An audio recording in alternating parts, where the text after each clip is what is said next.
Okay.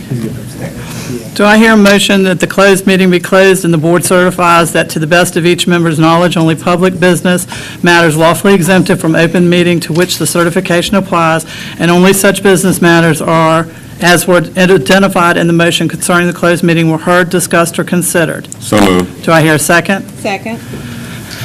Ms. Shuttleworth? Mr. Pereira? Yes, ma'am. Mrs. Jonathan? Same. Tanner? Yes. Yes. Ms. Smiley? Yes. Mrs. Garner? Yes. Mrs. Wagstaff? Yes. Mr. Edwards? Yes. If everyone will please stand and join us in the Pledge of Allegiance and a moment of silence, please. I pledge allegiance to the flag of the United States of America and to the republic for which it stands, one nation, under God, indivisible, with liberty and justice for all.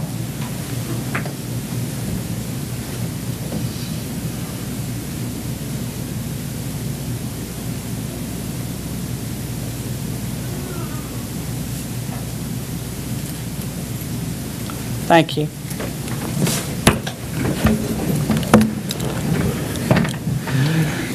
Okay, tonight we have a lot of recognitions, and we also have a couple of performances.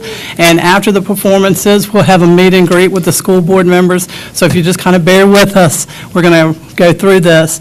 And then before we go into the rest of our business, we'll pause so we can come down and meet everyone.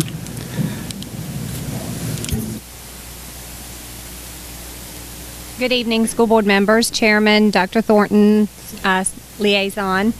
We'd like to take the opportunity to recognize two Destination Imagination teams from Clarksville Elementary School. First, we have the DI Terminators, and they competed at regionals. Now, some of them couldn't be here, but I'm going to go ahead and call their names, and if I call your name, please come up here and stand, and then stay here until we take your picture.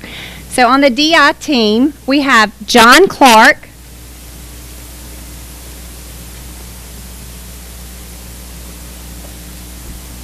Brandon Campbell, Rachel Williamson, Emily Mawson, and Aaron Goodman. Okay, so they couldn't come. All right, for the next team from Clarksville Elementary School, we have the Jammers. They won first at regionals, and then they went on to compete at state.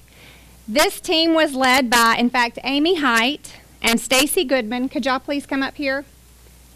These were the coaches for both of the DI teams. On the Jammers team, we have Jamison Dahl, Ruby Height, Elena Bailey,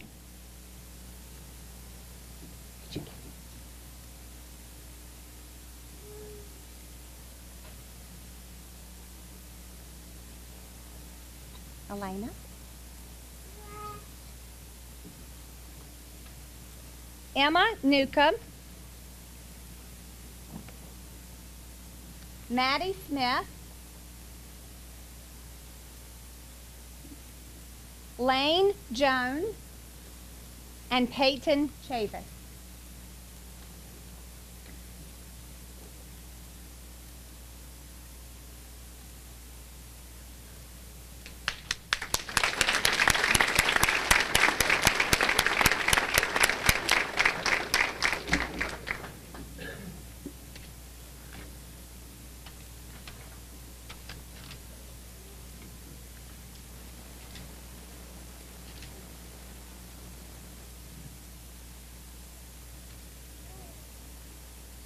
Thank you.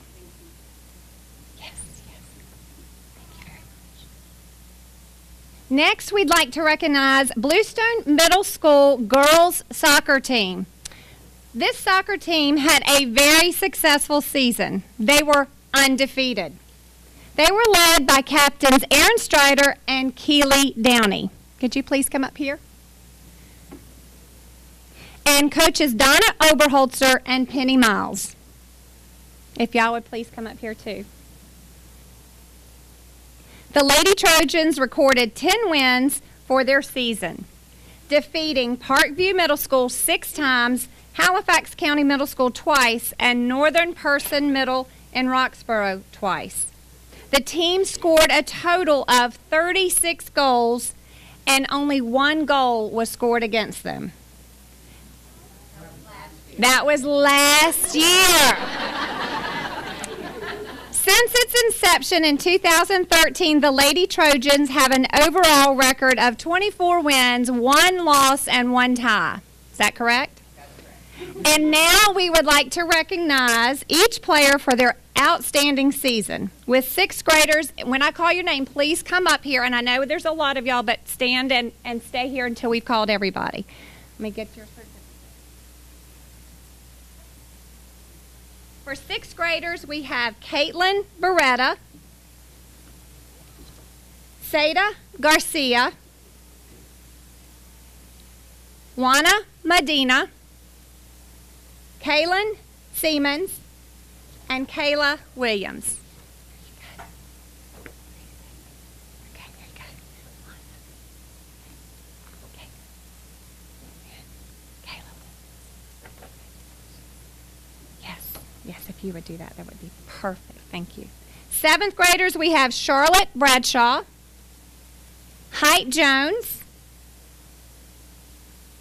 Ashlyn Knott, Raina Miller, Natalia Nunez, Patricia Ramirez, Cassie Smith.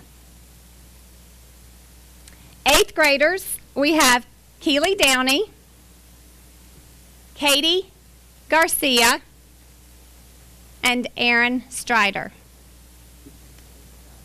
And Katie Tuck, I'm on the next page. Katie Tuck. No, that's okay. Katie Tuck and Ann Taylor Williamson. Almost forgot. Managers were Gabe Giammattio, Evan Newton, and the head coach was Donna Oberholzer. Assistant coach was Penny Miles. We want to congratulate you for an unbelievable season.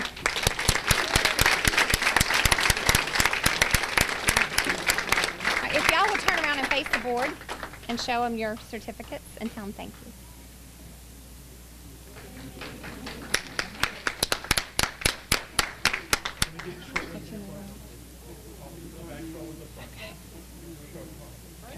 Okay. I didn't. Okay. She made it, Claire. Okay. Hannah. Okay.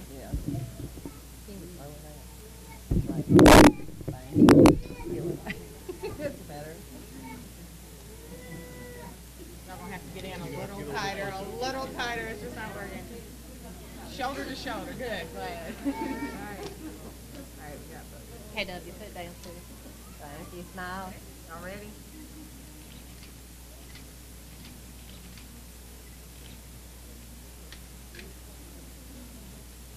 Everybody this way.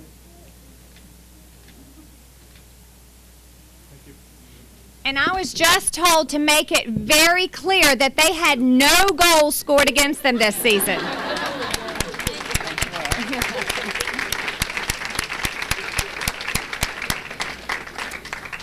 All right, next we'd like to recognize our Teachers of the Year at each of the schools, and then we'd like to also recognize our Division Teacher of the Year for Mecklenburg County.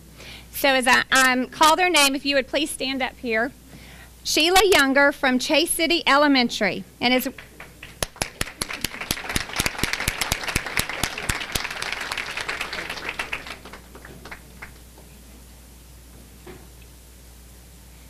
It is with great pleasure that Chase City Elementary recognizes Miss Sheila Young, if you'll turn and face the board, as its Teacher of the Year.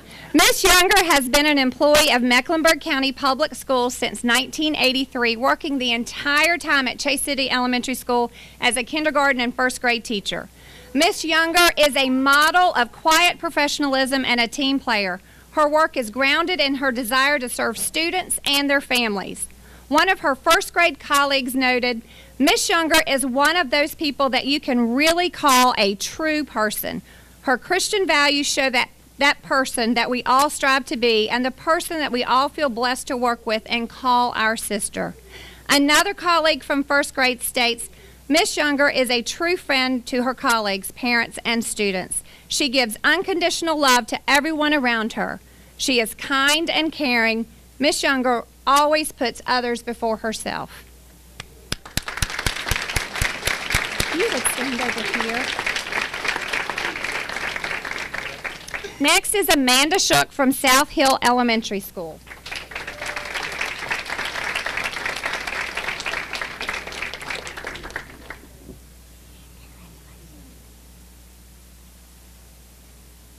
Amanda Shook is a fourth grade Title I teacher and school-wide math data coach for South Hill Elementary School. She devotes every day to a work ethic that promotes children, all children. Mrs. Shook is a strong teacher leader who is masterful at data analysis, content knowledge, and building relationships. She is a team player and volunteers to do many duties in our school.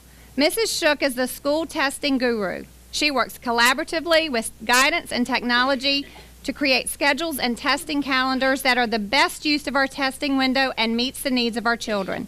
South Hill Elementary School is very proud to have Mrs. Shook as their Teacher of the Year.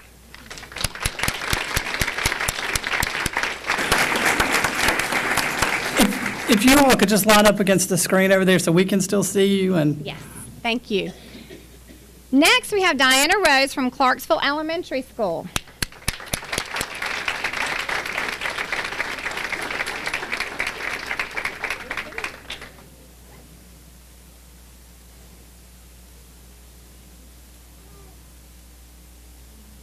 Diana Rose graduated from Longwood University with a BA in elementary education in 1981 and a master's in reading K-12 in 1988. She began her teaching career in 1981 in Lunenburg County as a K-5 Title I reading and math teacher for 2 years. She came to Mecklenburg County Public Schools in 1987 and taught second grade for 1 year. In 1988, she began teaching third grade, where she taught for 22 years. For the last 4 years, she has served as the school's reading specialist and reading coach. Mrs. Rose works diligently every day to assist students and teachers to improve their reading skills by working with small groups of students and collaborating with and co-teaching with teachers in the classroom. She is a great asset to Clarksville Elementary School, and we want to honor her as our Teacher of the Year at Clarksville Elementary School.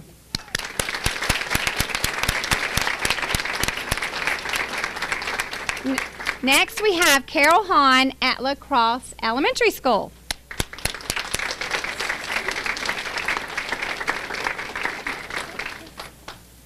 The faculty, staff, and administration at La Crosse Elementary School proudly chose Carol Hahn as their 2014-15 Teacher of the Year.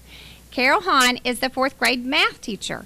She serves on the building leadership team and has been selected to serve on our 2015 SOL Item and Test Review Committee for Grade 4 Mathematics.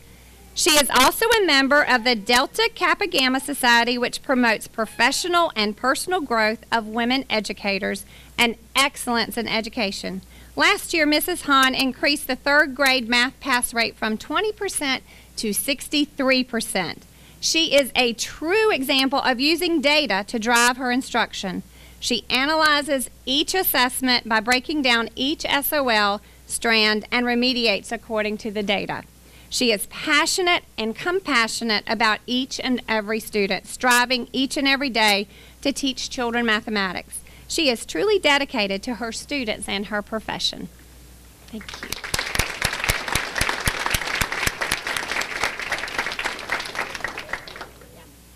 Next, we'd like to recognize Sherbeth Thompson from Bluestone Middle School.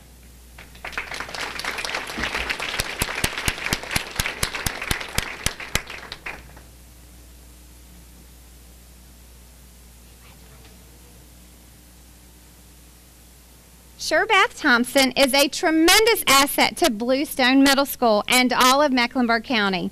She is hardworking and dedicated to her job. I have seen her in classrooms as the inclusion teacher, and unless you know that she is that role, you would not know it.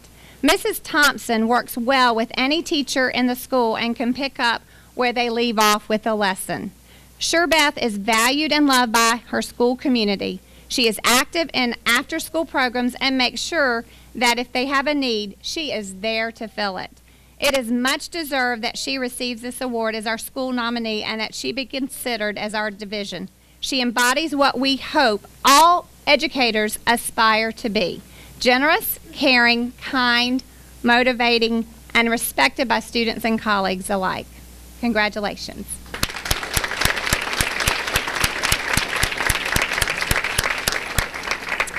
Next, we'd like to recognize Yvette Morris from Parkview Middle School.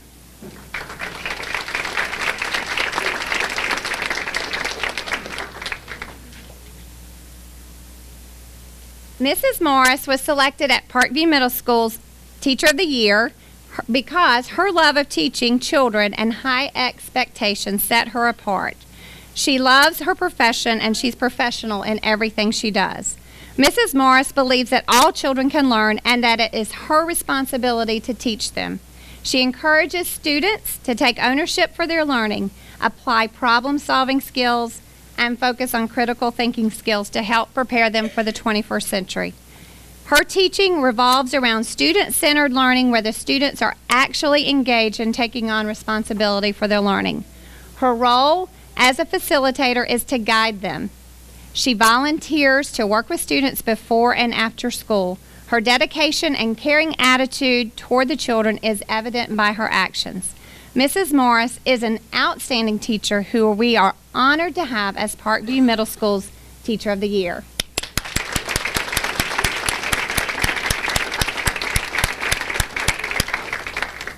Next, we'd like to recognize Krista Moody from Bluestone High School.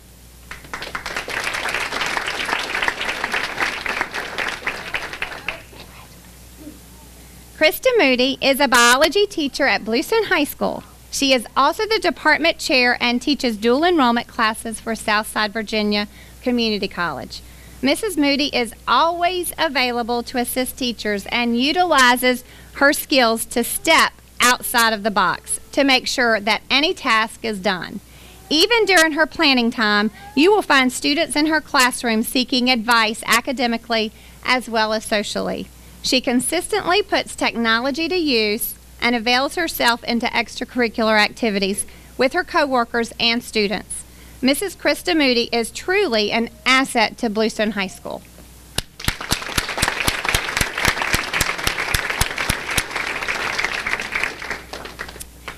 And finally, we'd like to recognize Tracy Nash, who is the Parkview High School, or who is the Division Teacher of the Year. If you can come up here.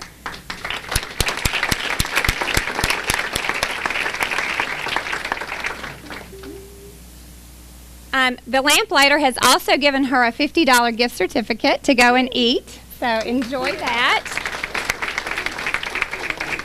Tracy Nash of Parkview High School has been chosen as Mecklenburg County Schools Division Teacher of the Year. As an English teacher, she is an avid writer and reader and believes in finding the creativity in all of her students. Miss Nash is always looking for out-of-the-box teaching methods to engage students at many different levels. This year, Mrs. Nash shared her passion of poetry with her students by creating an opportunity to have a poetry slam in her classroom. She turned her classroom into an opening and inviting space in which students could deliver original poetry, expressing deeper thoughts and creativity. Students learned about the power of poetry, held a contest, and had a coffee house atmosphere for the day. She believes it is important to provide instruction that reaches the different learning styles for all of her students and allows students to express themselves. She was amazed by the beautiful poetry that her students wrote. In Mecklenburg County Public Schools is honored to have a teacher willing to take risks and go beyond the SOLs, make learning interesting, and instill strong relationships with her students. Mrs. Nash is a craftsman, creating beautiful quality work not only in the classroom, but in everything she does in education. As a teacher, it is not only important to create meaningful lessons, but to build positive relationships and trust with the students. This is very important to Mrs. Nash. She recognizes that it is her first priority in order for authentic learning to take place. Congratulations to the Mecklenburg County Public School Teacher of the Year, Tracy Nash.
Next, we'd like to recognize a teacher who's done some amazing work with his students this year. We would like to recognize John Englehorn and his amazing team of students who have worked tirelessly to provide delicious meals throughout the year to the staff, students, and community members. Mr. Englehorn, will you please come up here? I think he's outside, so he's trying to come in.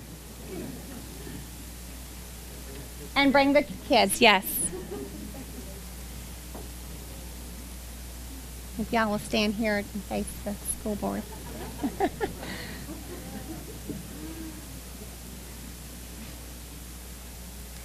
Mr. Englehorn joined us as the culinary arts teacher at Bluestone High School in August of this year. He came from Johnson & Wales University in Providence, Rhode Island, where he was employed as the assistant director of campus dining. He has also been employed as the executive chef at Commonwealth Caterers, TGI Fridays, Aramark, and Hyatt Hotels. Since he came to our school division, he has brought so much talent with him. And he and his incredible staff of students have provided meals for our school board members at each school board meeting, for which we are extremely thankful. He has also catered meals for the senior banquet at Bluestone High School, the Senior of the Month dinner, the wrestling banquet, the wrestling fundraiser, the girls basketball banquet, the Beowulf Expo, and finally, he most recently catered the Virginia Economic Summit held at McCallum Moore Gardens in Chase City.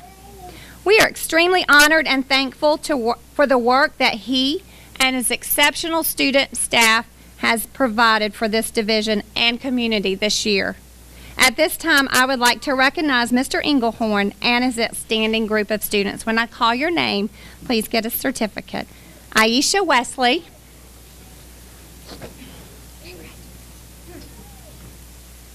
Paige Height, Lauren Jones, Jacqueline Smith, Aaliyah Elam,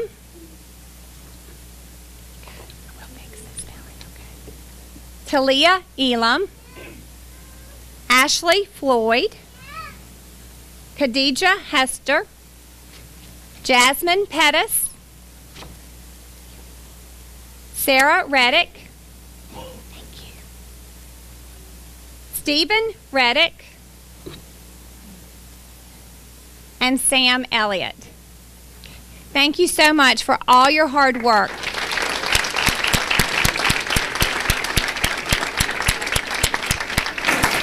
If y'all will just go line up over there by the screen, please.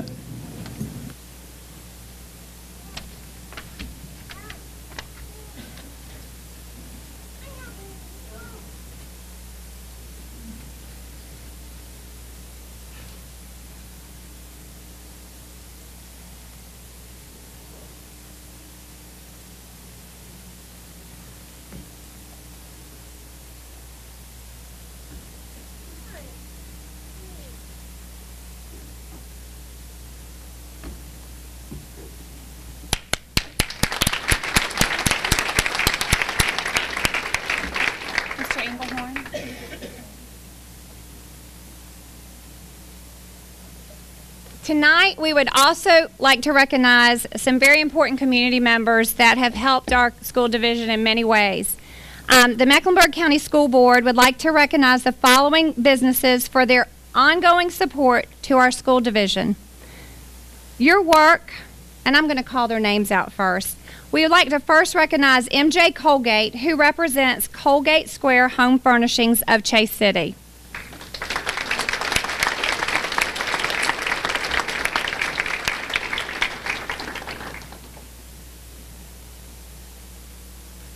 Next, we'd like to call Greg Gordon, who represents Aaron Creek Farms of Buffalo Junction.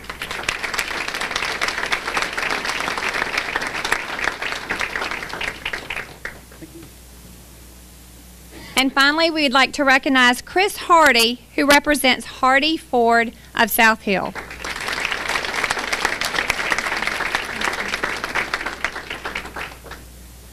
Your work has aided this community in focusing on the goal of providing the best public schools we can for every child who attends them. We want to personally thank you for your commitment to the students of this division. The following certificate is a VSBA 2015 Business Honor Roll. We appreciate what you've done. Thank you.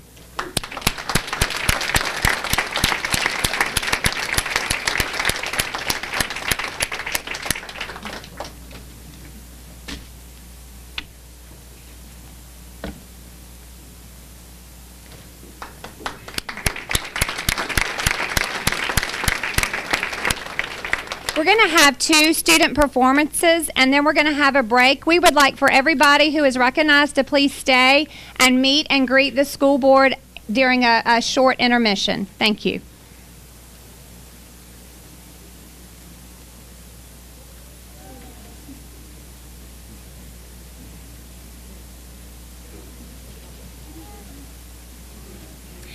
Good evening, Chairman Tanner, school board members, Dr. Thornton, and student liaison. My name is Trish Barton. I'm a keyboard teacher at La Crosse Elementary School, and I have some students who are very excited to share a little snippet of the musical talent they have learned and to share their abilities with you. First up, we'll have Miss Pratali's class.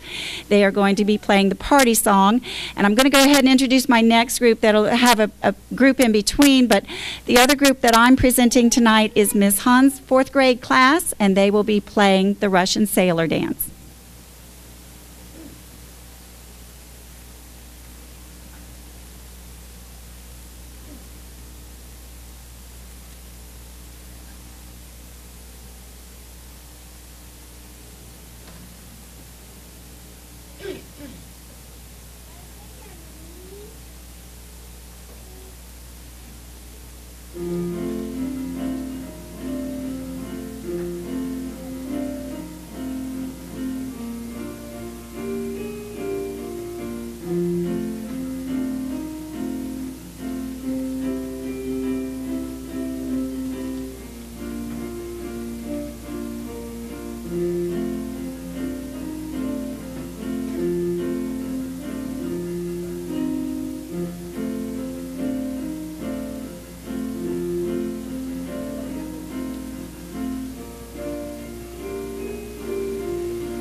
Hello, I'm Miss Rinker. I teach violin and keyboard at La Crosse Elementary. This is 3 students from Miss Lambert's 5th grade class playing Spring by Vivaldi.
Julia.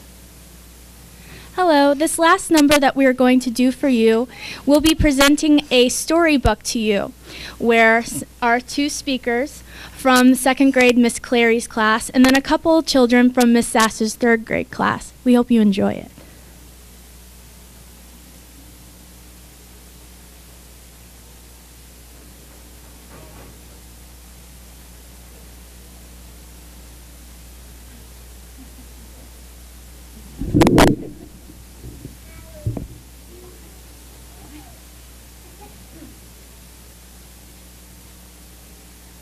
Fortunately, by Remy Charlotte.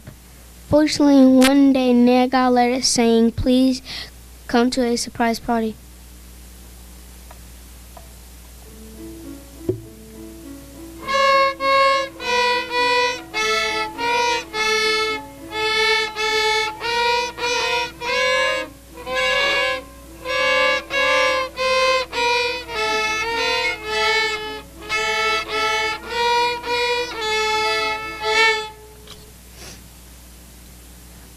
Unfortunately, Ned lived in New York and the party's in Florida.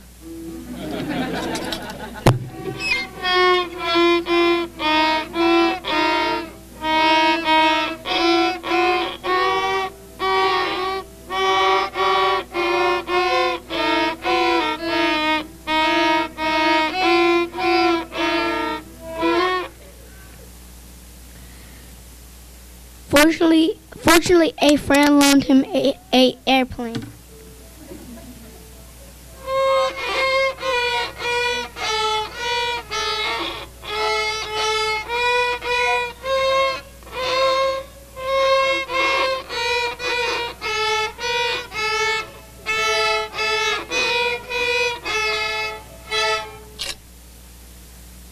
Unfortunately, the motor exploded.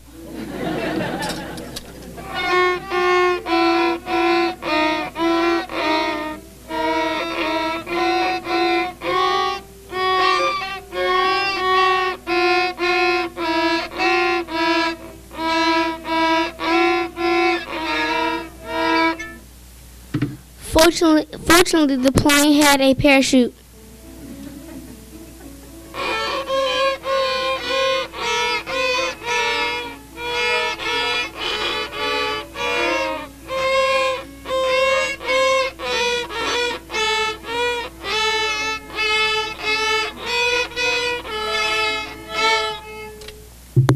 Ned continued his journey with plenty of fortunate and unfortunate events. He encountered sharks and even tigers. Eventually, he found himself in a deep, dark cave.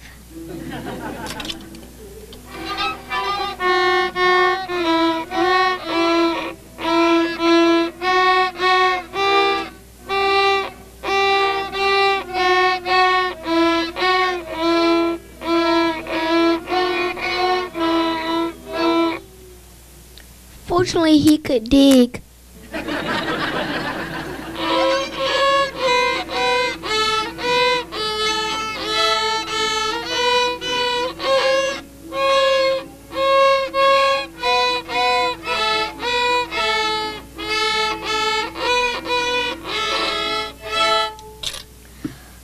Fortunately, there was a surprise party going on.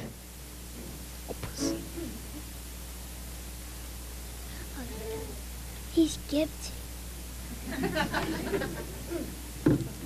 Unfortunately, he found himself in a fancy ballroom.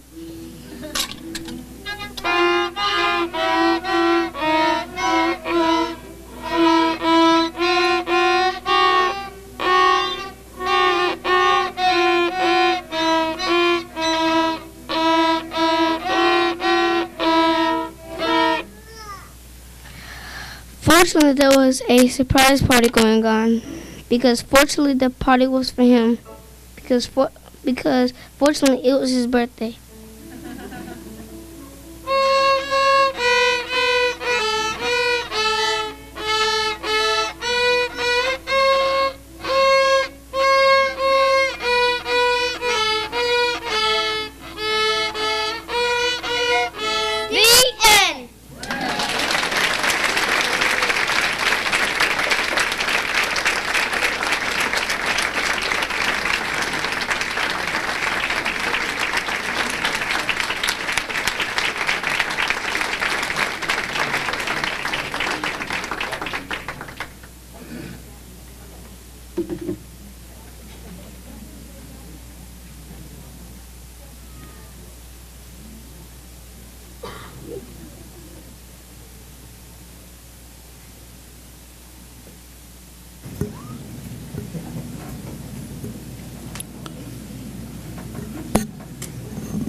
Next, we have Mrs. Nash and the Drama Club presentation.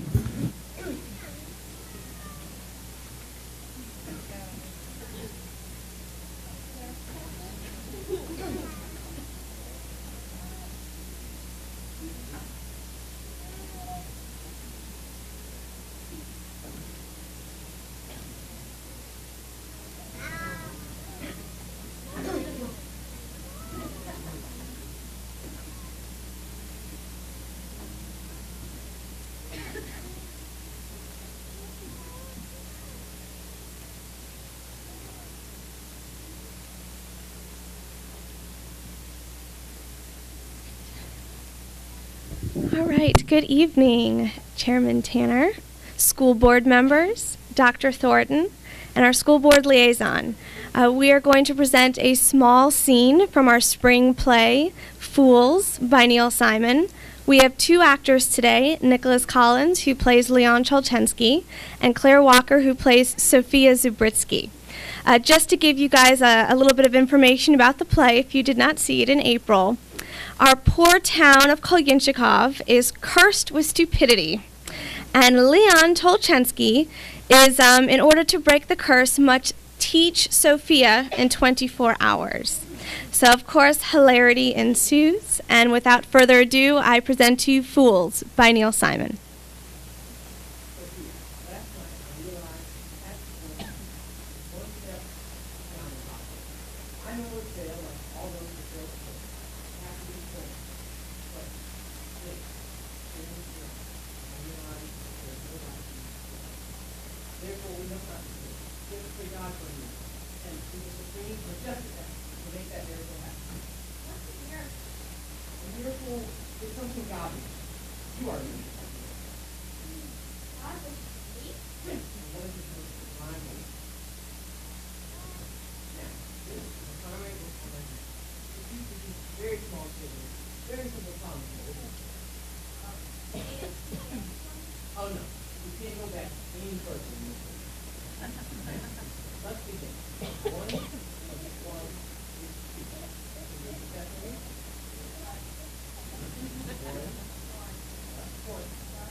Yes, we're making headway. Slow, invisible headway. But I'm very proud. Now, shall we continue? Well, I don't think we quite conquered that manifest. There are some problems, but come on, let's move. 1, 2, 3. You are Olivia. I remember it before. Is it necessary to remember it again? Yes, it's necessary to remember always. Always be asking me what one is? No, you have to know for yourself. You're giving other people ask you.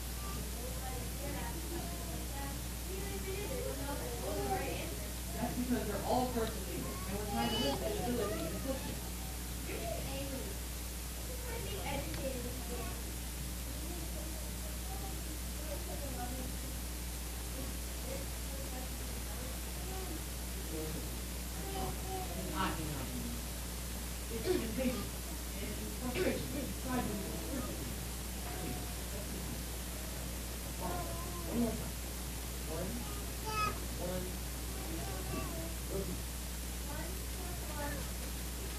No! Don't say repeat. Say the part before I say repeat. Now, repeat after me. 1 plus 1 is 2. Repeat. What was I like as a little boy? I was probably a equipment. One of them, we were all put on the curve. I was the purpose of being existence was. I've had enough of that, Sophia. You must stop asking me questions. Well, then how am I to learn? You must answer what I ask you, not what you want me to answer. What you want? Why do I know what I want? What you want to know is no truth about. And what I want to teach you is acceptable knowledge. Knowing what your life is a little more not acceptable knowledge? No, it's of no significance whatsoever. I'm not going to educate you. I know. So why do you still to educate me? I never got it. And I thought of that. Yeah. There's nothing that's illogical, illogical. Let's go.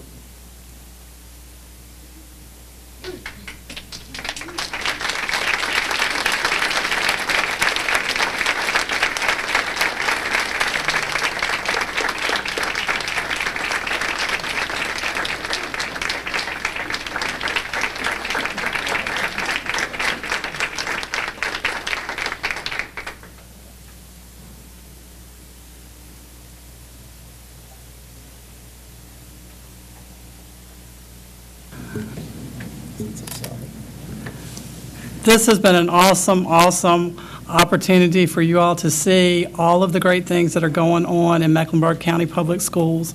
We had our music program from this year. We had drama. We've had our athletics. So we've honored a whole host, and there's so many other things that are going on that are great. So now we're going to take that opportunity to bring everybody back in, and we're going to do a meet and greet so that we can congratulate everyone on their awards. Thank you all, parents, for being there for your children and being here tonight. Mr. Coleman, if you come up and talk to us about this beautiful book that we have. And thank you for your time, Chair, School Board, and Dr. Thornton. First, I want to call Ms. Anderson to the podium. You come on up, Ms. Anderson. What we have in front of you, I gave out a little earlier, was a book that was actually created in the Bluestone High School Spanish class. And I'm going to allow Ms. Anderson to go in a little bit more detail concerning the book. Right here, Ms. Anderson. The book was actually created by 2 students in my class last semester. But we found a website, Student Treasures, and we decided to actually publish it for them because they did such a great job with it. In Spanish, we're really trying to find new ways to motivate the students and excite the students on foreign language. And we have actually already found 3 other books that we are planning on publishing as well this semester. And we went to the elementary school and shared the stories with the elementary school. So we are going to put the book with the website actually on our webpage, Bluestone High School, for people to sell or to buy from the community if they would like. So. The book that I actually have is Ms. Wagstaff. I'll make sure I give this back to her. But you will see this on the Bluestone High School webpage. So we do thank Ms. Anderson. Thank you, Ms. Anderson. Thank you.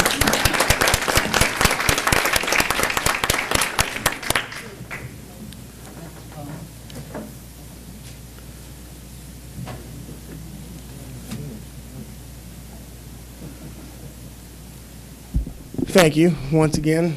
Give me an opportunity to talk to you about another publication that you have in front of you. It's called Out of the Blue and Gold. Miss Beck could not be here tonight to talk about the literary magazine that you see in front of you. What you have a copy of and what will be distributed in the schools is a copy of the magazine From the Blue and Gold, published by Bluestone High School students, in that you have poems, you have writings, you have artwork, different things of that nature. Once again, it's a little write-up that we're going to put on the actual website to display the magazine once again. And it will be available to the public, and a copy of it will be in our Bluestone High School library, along with the actual Spanish book in our Bluestone High School library. Thank you. Thank you. Ms. Tuck, the Virginia Tech use of school buses for the 4-H camp. Good evening, Chairman Tanner, school board members, Dr. Thornton, student liaison. I'm bringing you information about the request from the Virginia Tech 4-H camp. They would like to use our buses to transport students from Mecklenburg County to the 4-H camp. And they will have the certificate of insurance provided, and will pay us for the fuel used as well as for the drivers that are our drivers. And this is for information only. And they've done this in the past, correct? Yes, this is done. Yes, this is nothing new. Any questions? Okay. The Clarksville Lake Fest use of school buses? This is new this year. We were approached by the Clarksville Lake Country Chamber of Commerce. They would like to provide a park and ride for Lake Fest, which we all know is a huge tourist day for our county. And what they would like to do is use our buses for the park and ride. And again, they will reimburse us for our bus drivers, and they will reimburse us for the fuel, and they will provide a certificate of insurance.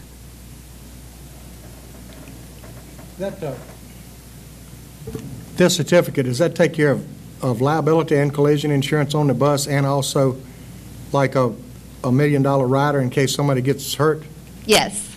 Okay. Mr. Livingston says yes. He has the liability insurance. Okay. Any other questions? Yes. I know with the 4-H, we've been doing that for years, and it's directly related with our children going to, I believe, Holiday Lake. Yes. What connection does the school system have with this? Are there kids, bands being transported? No, this is purely a community service. They asked us if we could do this, and we came to you all to see if that is something that you would like to support. And I read, I guess typically in the past, they've rented other buses and forms of transportation? That's my understanding, yes. And they have a backup plan in case this doesn't work for us. Great, thank you. I talked to Jeff Jones today, actually, about that, and he viewed it as an opportunity to give our drivers a chance to earn some money and help out, and so that goes back and gives to the community, and that they could rent out another system if they wanted to. He wanted to keep the money local. That's right. I guess also, is there a, other than the bus drivers being paid, is there going to be a fee for the rental of the buses? Well, that's included in the fuel cost for that. And so what he's going to do to calculate that is that he'll have the buses full with gas, with fuel, and then he'll calculate how much fuel is used and what fuel prices are at that time. And so we will get reimbursement for, that includes wear and tear, correct? That includes wear and tear as well as the fuel used. Well, there's just not going to be a set rental fee for the rental of the No. buses. Only No. paying for wear and tear and fuel. Yes, and then the bus drivers as well for their time. Again, we felt like this is a community service. Any other questions or comments? Okay. Next is federal application. Ms. Tuck, Ms. Rogers, Ms. Pittard, and Ms. Boswell. I'm representing all. Okay, Good evening, Madam Chairperson, board members, student liaison, Dr. Thornton. As always, at this time of the year, the DOE has released the federal applications for next year. They were released on May 1st, and they need to be approved next month so that we can submit by July 1st. You have them attached to your board docs. This year, they look a little different. We decided to go with single applications instead of the consolidated application. I am still in charge of Title I. Mrs. Tuck is handling Title VI, and Mrs. Pittard is handling Title II. So separating them just makes them easier on us for management on this end, but they're basically the same information that's been in the applications before, just separated now into 3 separate applications.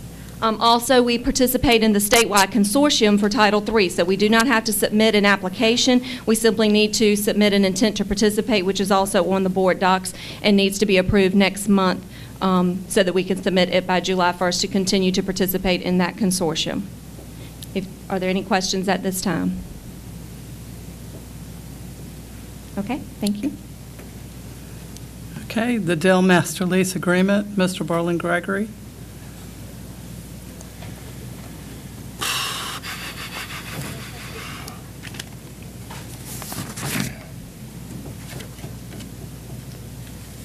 Good evening, members of the board, student liaison, Dr. Thornton.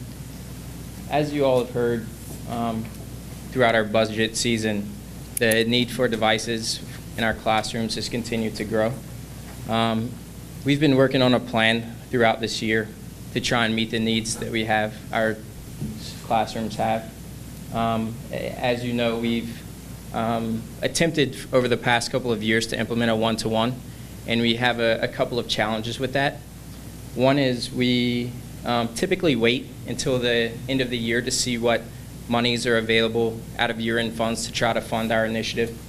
The other issue is that by the time we get budget approved and released to us, we don't have enough time to get devices in hand. So we typically cut a PO in July when new monies are available. We get devices in August and they don't reach students' hands until October. So timing has been a big challenge. We've worked diligently to try to figure out a solution for this. And one of the solutions that we came up with that we feel good about is a lease agreement. It will allow us to phase in devices. It gives the board really a clear outlook on the monies needed for technology.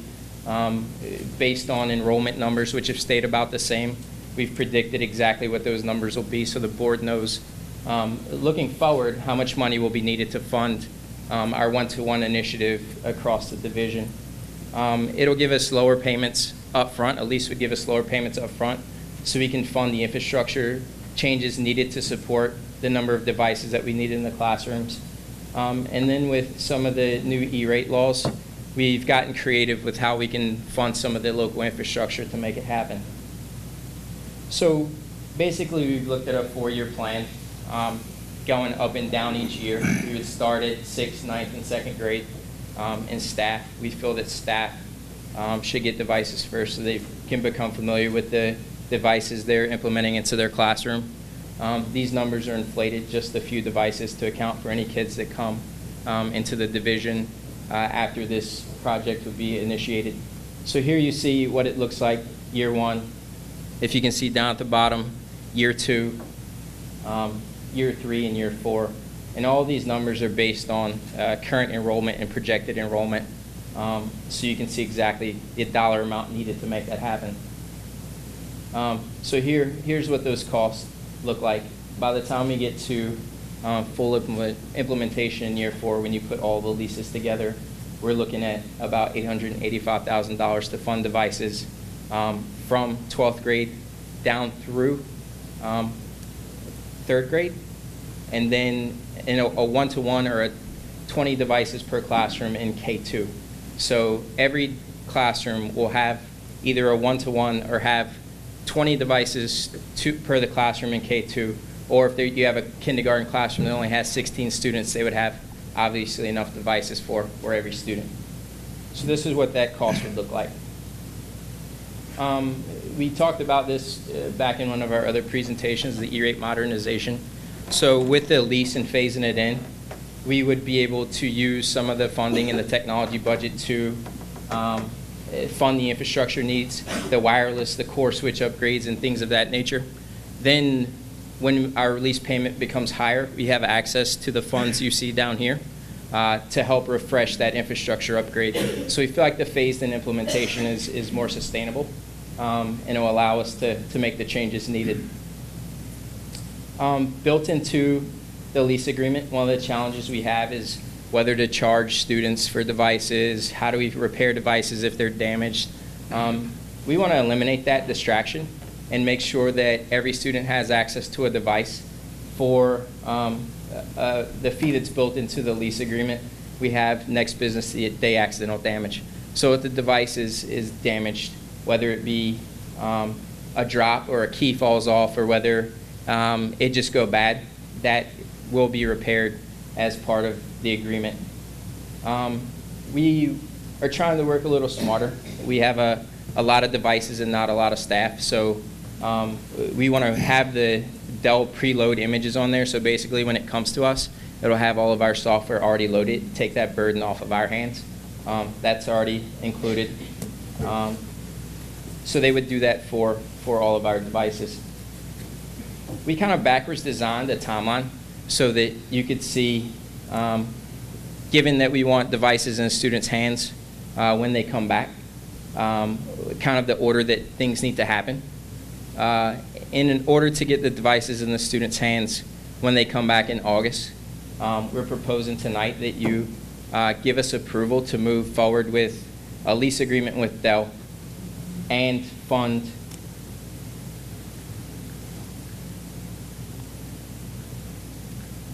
year 1 of the implementation, which would be spent out of existing technology funds.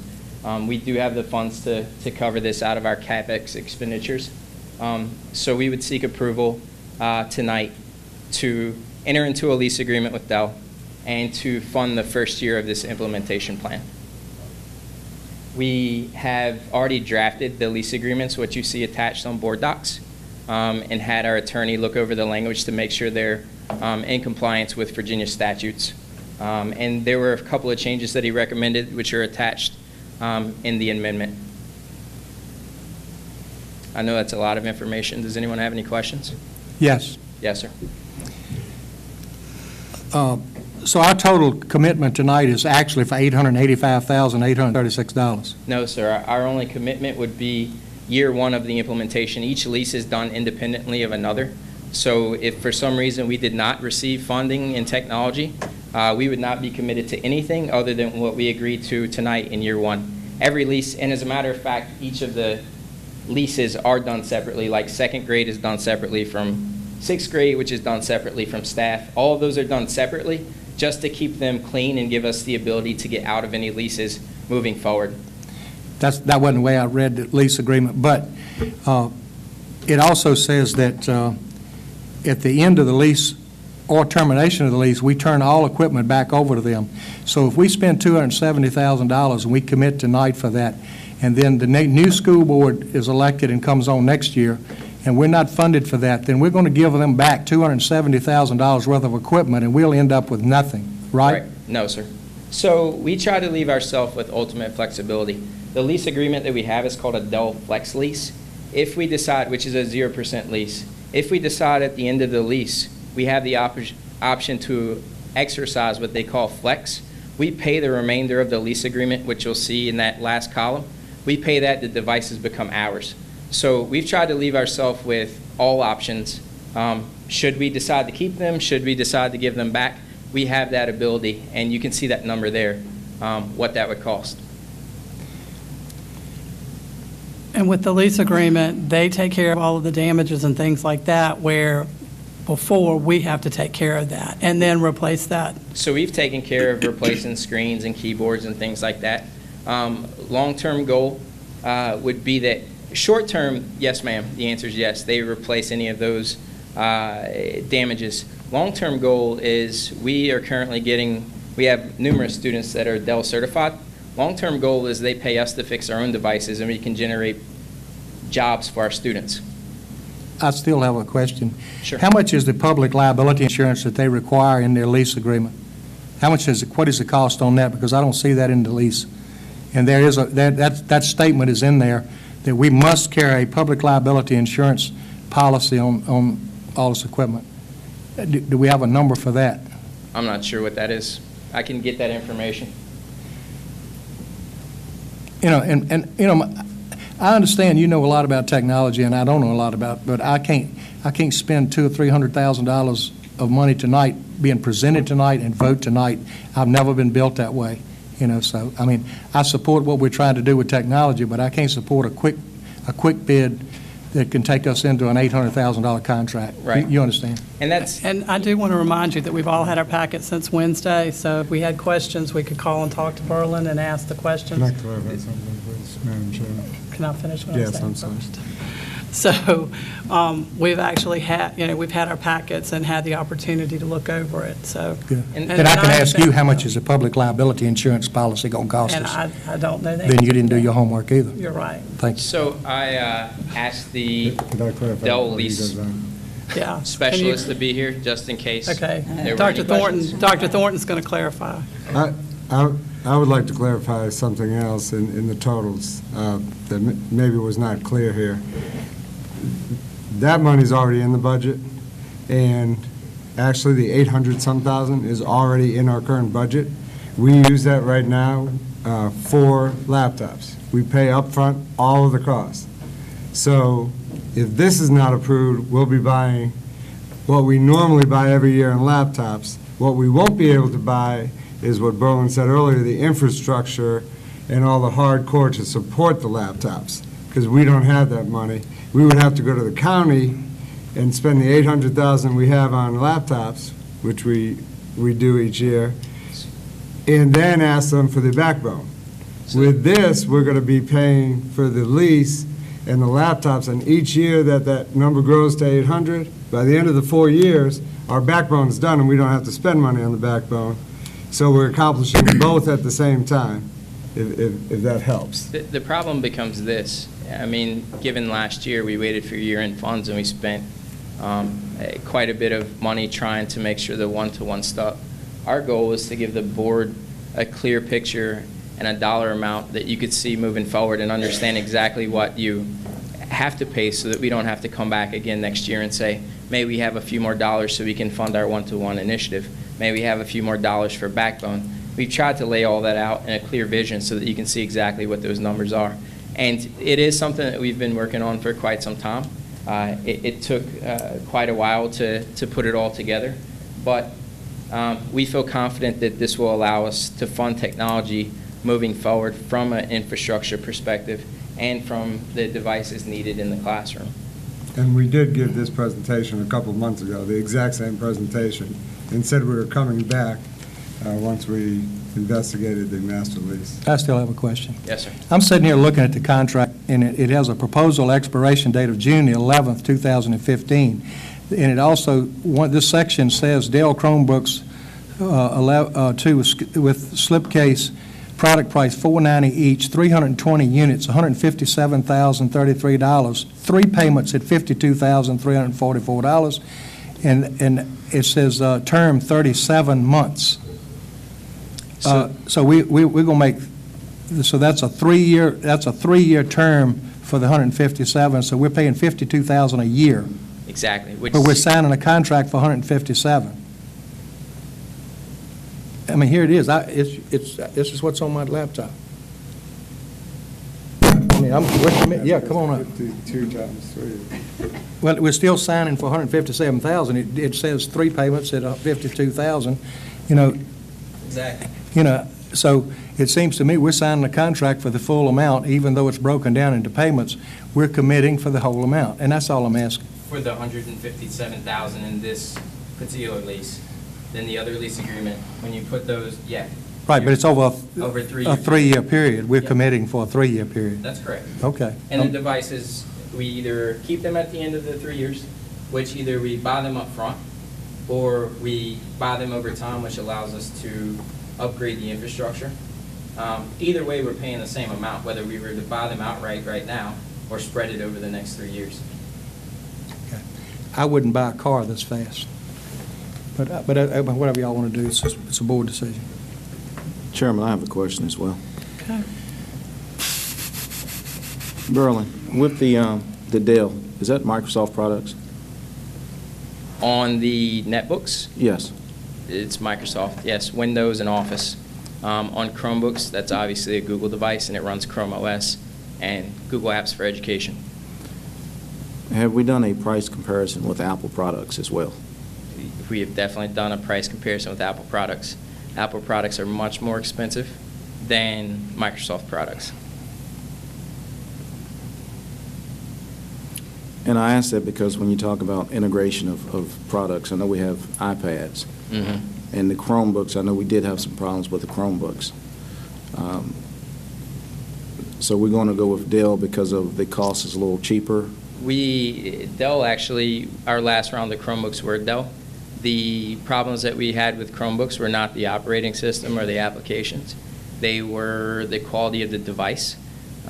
We since switched devices and have had no problems with the Dell branded Chromebooks, which we've run for the past year in the middle schools. So is your opinion that the Dell products or the Microsoft line would be better than the more expensive Apple products? I would, for our application, the answer is yes. Okay. Did you have anything you wanted him to? If you wanted to answer the question, if you can. Good evening, Art Galey, Dell Financial Services. The insurance, most districts or divisions would self-insure. It's really property insurance. You know, if heaven forbid the building burns down or something, as a financial company would expect when you would insure your house, something like that. It's the same type of insurance. So a lot of times you can acquire insurance. You probably already have a policy that covers all of the assets in the building. So that's all it is. It's and we accept a certificate that says you self-insure as well. So however you would like to cover the insurance, there should probably in all likelihood not be an additional cost to you. So. I don't think would that be any difference versus owning the device? I mean, No, it's other really than covered under the same insurance, right? Yes, in all likelihood. Yeah, just as we have a financial company have technically a lien on it until it's completely paid off. It's just covering ourselves in case of loss, as typical insurance policy. And we have coverage through VACOR. Are there any other questions? Yeah. Yes, I have a question. Keeping track of these devices, are the numbers written down and assigned to a particular teacher and student? And the reason why I'm asking, I know there is one sitting over in Chase City Police Department that nobody seems to know where it came from and who it belonged to. Right. So we've done a couple of things. Yes, we have the serial numbers. When we deliver them to the schools, we have signature sheets, what serial numbers went where. It's very difficult to know where every device is all the time. If a device walks away that's not reported to us, we can't know that it's sitting at Chase City Police Department. We have to go back and do physical inventories of the rooms, and we only do that a couple of times a year if they're not reported to us. One thing that we've done this past year to make that easier is we implemented a free service that Cisco puts out called Meraki. It allows us to install an agent on all of our devices, which gives us GPS location for iPads and for Windows devices whenever it tries to connect to the internet, because everybody wants to connect to the internet. As soon as it connects to the internet, it phones home and tells us that it's no longer on our premises and that what the IP address is.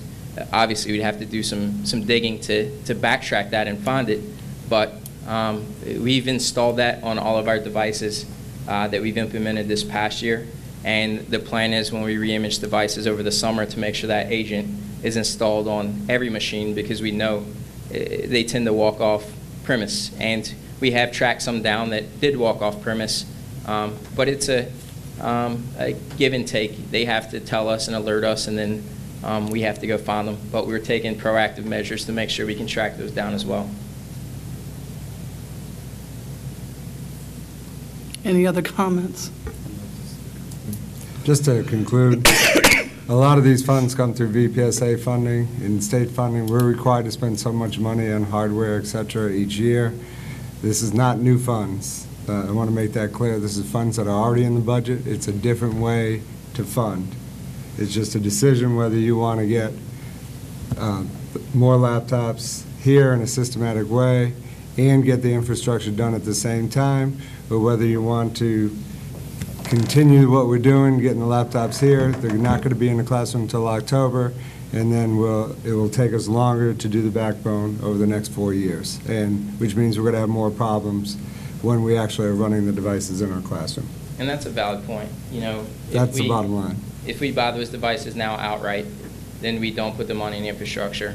We have to buy fewer devices so that we can prepare the infrastructure. A plan like this allows us to build out infrastructure to handle any number of devices that we put in our school division, instead of trying to scale the two at the same time, which obviously doesn't work well and causes frustration for teachers and students, and that's not our goal. And our attorney has gone through the lease agreement and given his recommendations that it's a good lease agreement. And we need to vote on this tonight so that we can put them in the hands of the students in August, according to the timeline. According to the timeline, yes, ma'am. Any other questions? Thank you. The fuel bid, Ms. Garner.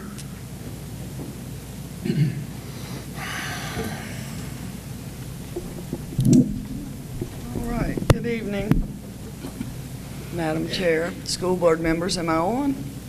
You hear me? I'm coming to you again. It's that time of year where the Region 8 schools are getting together to do a joint fuel bid, which we have participated in for the past several years.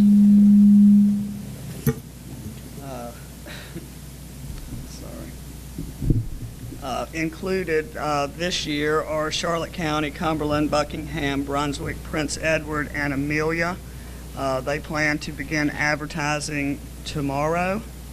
And so I am asking for a vote tonight so that I can let them know whether we wish to participate again this year.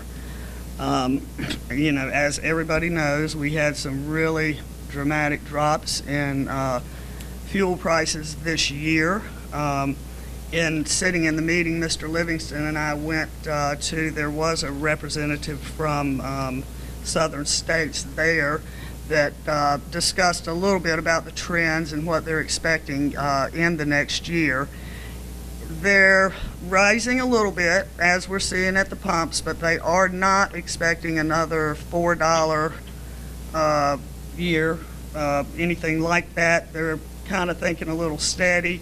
He says this has to do with the fact that we are producing more oil in the United States, and therefore international prices are dropping. At the meeting, we got an informal bid on diesel of $2.16, unleaded gas at $2. The Region 8, the committee, they are anxious to get it underway because the rates are increasing as we speak. So that's where we are right now. Any questions? Question. Yes, sir. What did we budget for fuel per gallon in our budget this year? Well, we have been budgeting according to our bidded rates. We typically have been bidding about 90% of our predicted usage. That's somewhere we could adjust. That could be 75, 50, whatever you prefer.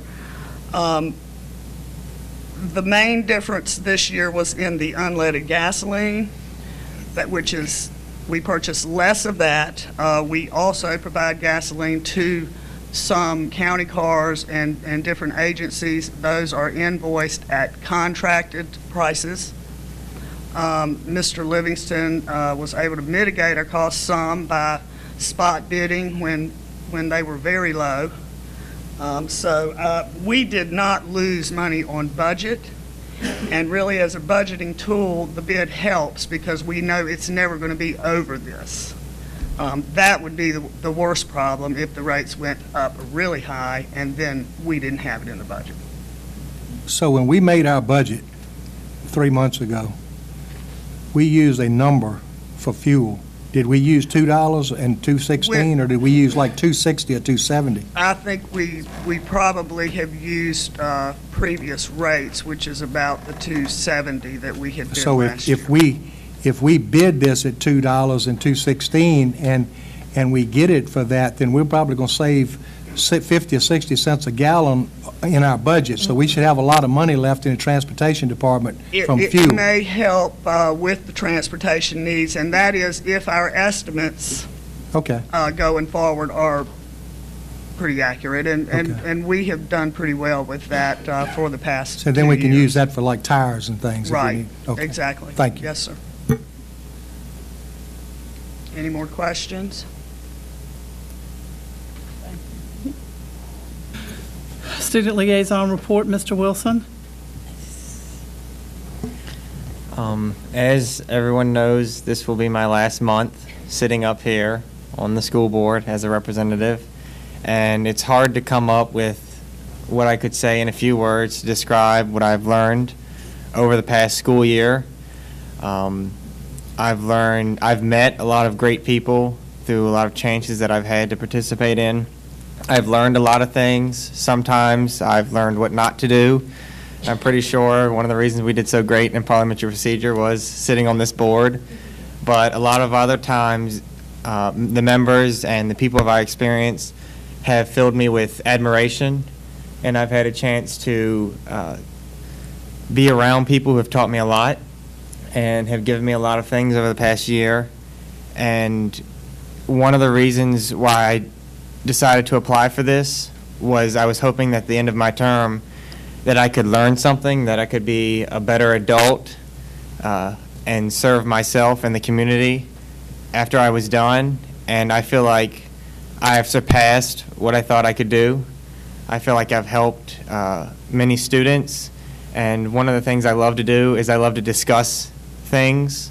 I love to talk to people, and being a person who is out there in a point of recognition, I've had many people come up to me and talk to me and ask for my opinion and want to give me their opinion, and I treasure that. I love doing those types of things. So that is another reason why I love being in this position that I am for the last time tonight. And I want to thank everyone who has helped me over the past school year, and I'll certainly be around in the coming months whenever I have a free third Monday night. I'll be down here. So with that in mind, I'll still be around a little bit. I'll keep in contact with a lot of you, and thank you for everything that everyone has given me.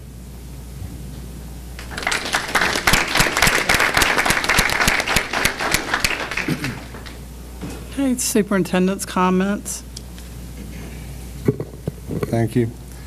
I just want to update everyone where we are with the budget at this point. We originally asked for $3.8 million in new local funds. The principals made a great presentation to the Board of Supervisors Finance Committee, and one of the main things in there were raises and also the need for teachers. We're 85 teachers short of where we were in 2010. They requested collectively about 22 teachers, and I think we heard repeatedly the oversized classroom and the stress that adds both on our teachers and on our students. And so that was the major need, was those 22 positions. After talking to Wayne Carter, it was pretty clear that the county could not fund such a request. And I then, in working with Wayne, sent them some absolute needs, common practice I've done each year. What do we absolutely need? And you know, I hate to do that because those principals were passionate about what they need, and they need their 22 positions, but we have to be realistic. So I sent over the needs that included the money to fully fund the raise due to the state shortfall, and that seems to be a misunderstanding. There's money in the state to that they give us for the 1.5% match of $219,505. And so that money is in this year's budget in the state funds. But if you take that money and then apply it to the raise, which is new money for next year, we then have to cut $219,000 that we were using this year to fund other things, not the raise. They were funding positions or something else. So that's in there. 4 new teaching positions were included. The items needed in transportation, we already put the GPS system in place, so to not support that now would be a huge waste of money. So we asked for that, and we also asked for the additional money for the lease for the buses, which included special needs buses, and that's a critical need as we move forward too, to meet the needs of special ed students. So this totaled $867,736. The Finance Committee voted to fund $273,470, and to bring that number to the full board last week. And in that number, this covered the GPS and part of the raise. And now you could argue that it covered all the raise because the state money's in there, but didn't cover the shortfall of the $219,000. So a motion was made for that, and it did not pass. It was 4-4. A motion was then made to give the schools $875,827, which includes $602,357, and that amount equals half of the amount that was in their budget to be put into a fund for new schools. And that's what's going to be considered Thursday, whether to support the $273,000 or the $875,000. That new $1.2 million is a new revenue stream that is in the budget right now to go to new schools, which would bring our new schools total to $3.2 million each year going to new schools, which I know we need desperately, but we also have to fund our operational budget as we go through this process. You can't do one and not the other, and it's difficult for the county to have to balance both of those needs. So that's what is going to be voted on Thursday evening at the Board of Supervisors meeting at 7 p.m. If we do only receive the 273, I'm just trying to inform the community what we will not have, what that means. What that means is we will not be able to go forward with the STEM program in South Hill Elementary or Clarksville Elementary. We will not be able to have additional reading teachers at Chase City Elementary, which is our neediest school. And we won't be able to fund an additional special education teacher for students with disabilities, which is an area where we're suffering with. These special ed students are not passing their SRLs. They're more rigorous, it's difficult. We're trying to figure out a way to support them and give them a chance to get regular diplomas. We will not have additional teachers at Parkview High School, where the class size you heard earlier from Ms. Kinley is desperate right now. They're probably the worst we have for class size in the school division. We will also not have the computer coding class at Blue Star Middle School and Parkview Middle School, and you heard about the crowding in our elective classes in both of those schools. And we will not have the special needs buses to better meet the needs of our disabled students. And the bigger problem is it will not fully fund the raise. And people said your ADM is dropping. Yes, our ADM is dropping. It's not dropping significantly, and it's not dropping to the point that we can cut teachers, because it really doesn't make sense. We cut 85 teachers over the last 5 years, and our principals asked for 22. So to say we're going to cut teachers, it's just really disheartening if we would have to cut a teacher. But if it's 273, we have to make up that 219,000. That's at least 3 instructional positions in the budget. Every other thing is bare bones. In fact, we had a letter, and we have to have a conference call with DOE asking why our maintenance money is below the state average. And so everything has to go to the state. Right now, we're funding our maintenance below the state average, and we have to answer to the state why we're doing that and get approved for that. So there's nowhere to go but instruction, and I hope we don't have to go there. And I guess the last thing I'll say, the money's there. It's just a matter of, do you move it over, do you move half the money and have $2.6 million waiting for a new school to be built, and give us $600,000 and give us 4 new teachers and not let us cut anymore? Or do you put it all over waiting for a new school, and then we have to make the drastic cuts we have to make? So it's really just a decision of, I guess, what we're going to value as we move forward. And I ask that people come to the meeting and have their voice heard.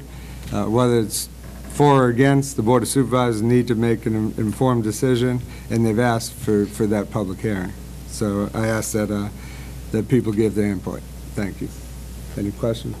I have one. Okay. Just one question. I didn't know that until the Board of Supervisors had the meeting that we had cut from 3.8 million back to 867.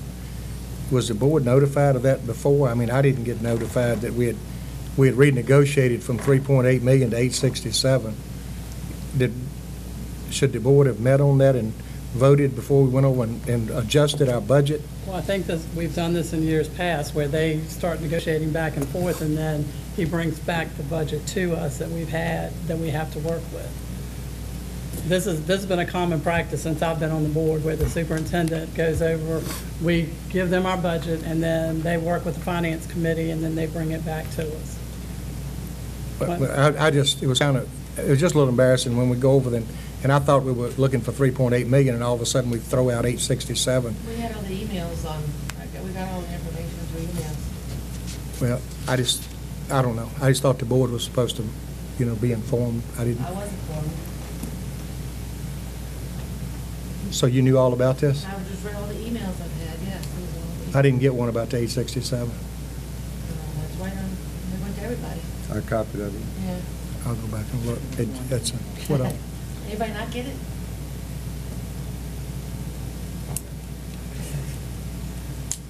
Any more questions? Any more questions? Okay, move on to public input. There's no public input, okay. We'll move on to our action items. Do I hear a motion that the school board approves the minutes of the regular school board meeting held on April 20th, 2015? So moved. Do I hear a second? Second. All those in favor, roll call. Mr. Pereira? Mr. Garrison? Yes. Mr. Tanner? Yes. Mr. Bullock? Yes. Ms. Collins? Yes. Ms. Garner? Yes. Ms. Flagstaff? Yes. Mr. Everett? Yes. Okay. Do I hear a motion that the school board approves the minutes from the special meeting held on April 29, 2015 for personnel? So moved. Do I hear a second? Second. Ms. Shuttleworth? Mr. Freya? Yes, ma'am. Mrs. Burton? Yes. Mrs. Tanner? Yes. Mr. Bullock? Yes. Ms. Smiley? Yes. Mrs. Garner? Yes. Mrs. Flagstaff? Yes. Mr. Everett? Yes. Do I hear a motion that the school board approves the payment of the bills? So moved. Do I hear a second? Second. Okay, any discussion? I reviewed the bills on last Friday, and I just had a couple of questions. On page 1, 29,000, and then 121,000. Okay, and Mr. Bullock and I discussed the interactive achievement is a payment that we make every year. And it is time, I think maybe we made it in June last year. We're just a little bit ahead for next year's services. And the Mind Research Institute is also the same for the ST Math. Same kind of thing. Okay, and then I had a question for you. It was under instruction. It was $2,000 to Curry Wellborn and B.A. Curry, and then it was subtracted, and then it was added back in, and it was a total, I think it was a total of $2,000, and that was for the year-end speaker for the picnic for Yes, the ma'am. teachers. And there was some sort of an error, and they had to do a void, is why it was repeated. Question. Yes, sir. Check number 51240 under operations and maintenance for Synergistic, $9,500. When is our contract up on that? And, It is over October of this year, and at that point, we no longer will have payments to Synergistic. Whether we continue with the program, will be up to the superintendent and the board at that point, but the contract does expire October. Okay. I think a lot of school systems just keep the energy manager and keep the system going because we have it all. That's a choice a lot of the school systems make. So, Any other questions? Ms. Garner? No. Yep. I had to check in. I want to wait. All right, thank you. Okay. Ms. Shuttleworth, if you'll call the roll. Mr. Freya? No. Mrs. Burton? Yes. Mrs. Tanner? Yes. Mr. Bullock? Yes. Ms. Smiley? Yes. Mrs. Garner? Yes, with exception.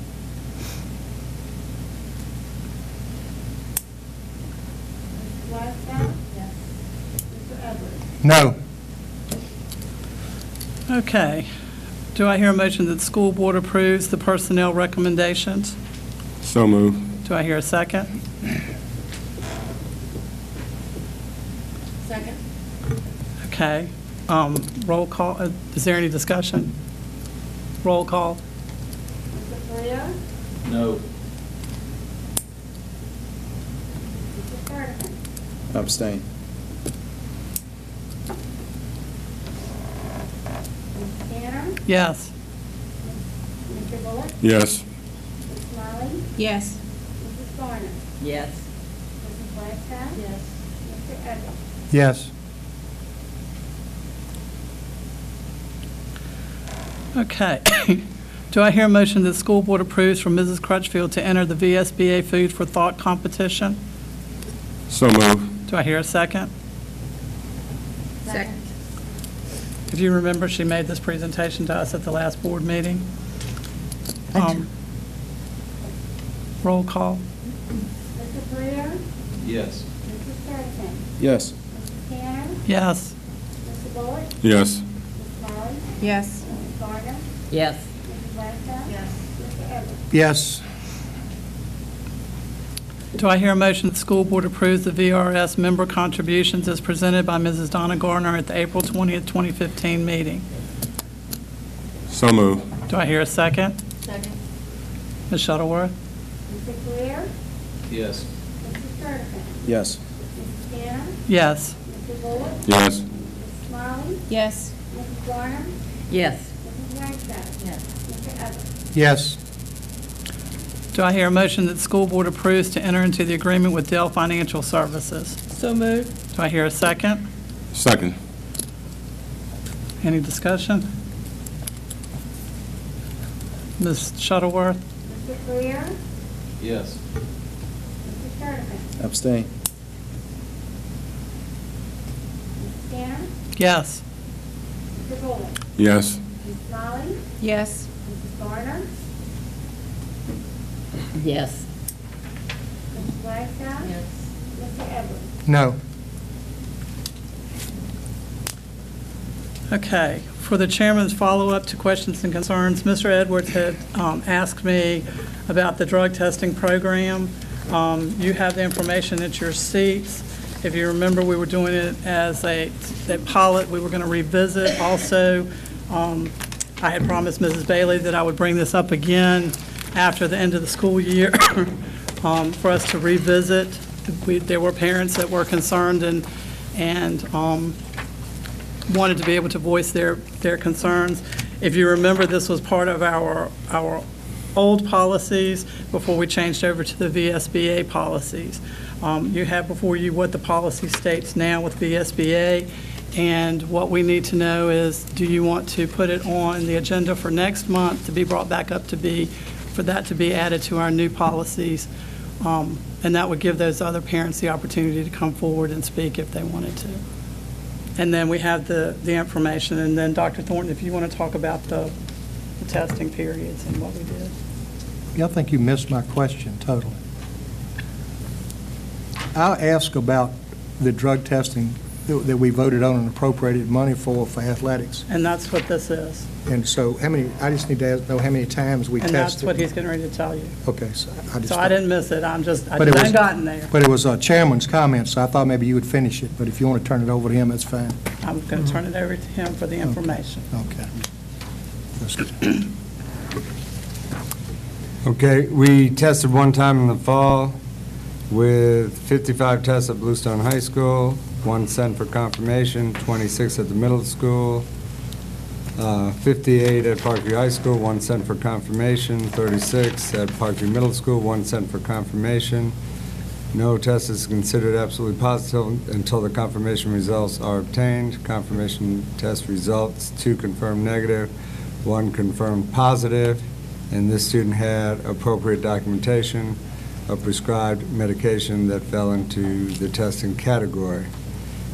During winter sports, the administration did not want to test prior to Christmas because of SOL testing at the high school level.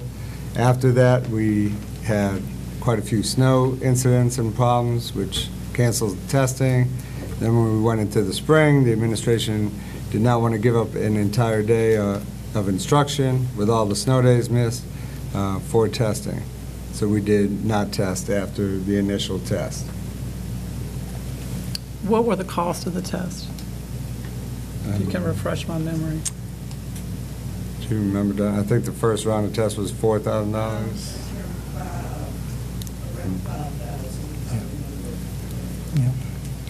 How much did we appropriate for that? Didn't we appropriate like $20,000 or $30,000 to be used for drug testing?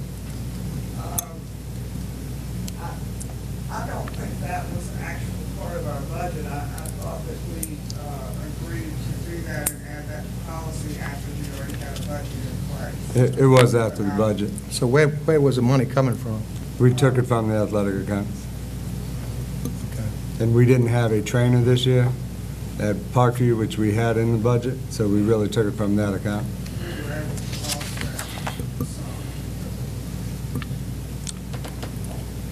Ms. Garner, you said it was $5,000, or is that just a guess, or do you know? I think what comes to my mind is 4 to 5, but I can verify that. So it could be 2,000 as well. I don't, You don't know? I'm pretty sure it's not 2,000, but I can't guarantee it. I usually remember numbers. Okay. If we were asked before the meeting, we could bring that number to you. Yeah. For exact, we can bring it back, or send it in an email. I Well, did ask. I- Oh, I didn't know you asked for it. I think you asked the chairman. cost. You didn't I got ask the I cost. got a handful of emails, I never got an answer. I sent you the answer yesterday. Last when I- night at 8:30. Exactly. and I that's what- started this on May the 9th, asking you questions, and Okay. I didn't get an answer, so You did that's get all an I'm saying. answer. I can't get an answer. Ms. I'm Tanner. sure you can't. Ms. Tanner, I guess on the drug testing policy, I thought, well, I'm sure the board, we voted to do a trial. And I think part of that trial, Ms. Tuck came and presented, was these results of that Right. one meeting. I believe it was the expectation that 2 more tests would be done for that year, so that we would have a baseline and then decide after that whether or not we should continue. And you said the administrative team decided not to do a test because of the holidays, I guess. It was the holidays, the snow, the testing period, then with the missed days for the snow, they didn't want to take a whole day for the testing. They wanted to be able to use that for instruction. And with that, I think if we as a board vote on something to happen, and the administrative team decides differently, it will help this board if that information could be brought to us saying, hey, by the way, we're not testing in the winter. And then come back and say, by the way, we're not testing in the spring. Really, by the way, we're not doing the pilot program that the board voted on. So it would help us and avoid confusion if we're made aware of when those decisions are made, contrary to what the board voted on. That's all. Okay, I agree with you. But as Dr. Thornton said, it was an administrative decision, and this is the information that I was given, and I'm presenting it to you. Well, now Now the question is, do you want to go forward with this? Again, this was also the pilot program, and it was voted on with our old policies, so we need, Dr. Thornton actually needs direction. Do we move forward? Do we want to bring it back up for next month for a vote, is what I'm asking you. Is that what you want to do? the thing of it is, we were going to try it for the 3 seasons to see how it worked. We only tried it for 1. And so now we're going to have to be, and we're going to have parents' input on just one testing. And we're going to have to decide whether or not to add it or subtract it just by 1 result. And you say it would take up too much time. How many students are at Bluestone High School? Only 55 students were tested out of how many? Only 58 were tested out of. How can those disrupt the whole school day if they're pulled out anonymously? Because That's what I'm once we start the testing, you basically have to shut down, because then the word is out, so kids can't move about the building, to leave the building. We lose an entire day of instruction to test students. And, I mean, I received input from my staff. I made the ultimate decision after all the snow days to not lose another day of instruction. And based on the results of the first one, where there were no cases actually. And so I ultimately made that decision. So the question is, do you want to hold off and bring this back up after they do it again next year? Do you want to continue forward? I think it's important that we actually do the pilot program in its entirety, which will be the 3 seasons. That's what I would suggest. So wait, and then I just want to make sure that I'm clear. You do not want to bring it back up next month. You want to just keep the pilot program that's in place, and then next year at the start of school, we go through the whole school year, and then it can be decided at that point. Yes, I would like to complete the pilot program. that we voted on, which will be a full year. Okay. We really should vote again next month, since the new policy that was adopted by VSBA does not have that included. We should, to make sure it's in our new policy and that there's no misunderstandings, that be in the new policy. I think it would also be important that if we run into the same situation next year, such as snow or whatever, SOL testing, the board be informed that the policies that we're voting on aren't being implemented. Can I comment? I have a question first, Mr. Bullock. Wait a minute, Mr. Bullock has the floor. I think that as a board, we give discretion. We hire the superintendent to do a job, and he should have the discretion when he has a situation that affects the student body as far as testing or whatever to make a decision. You know, and I think he should have that authority to do that. We cannot micromanage everything the superintendent does. That's the board. Yes, ma'am. I just have a question.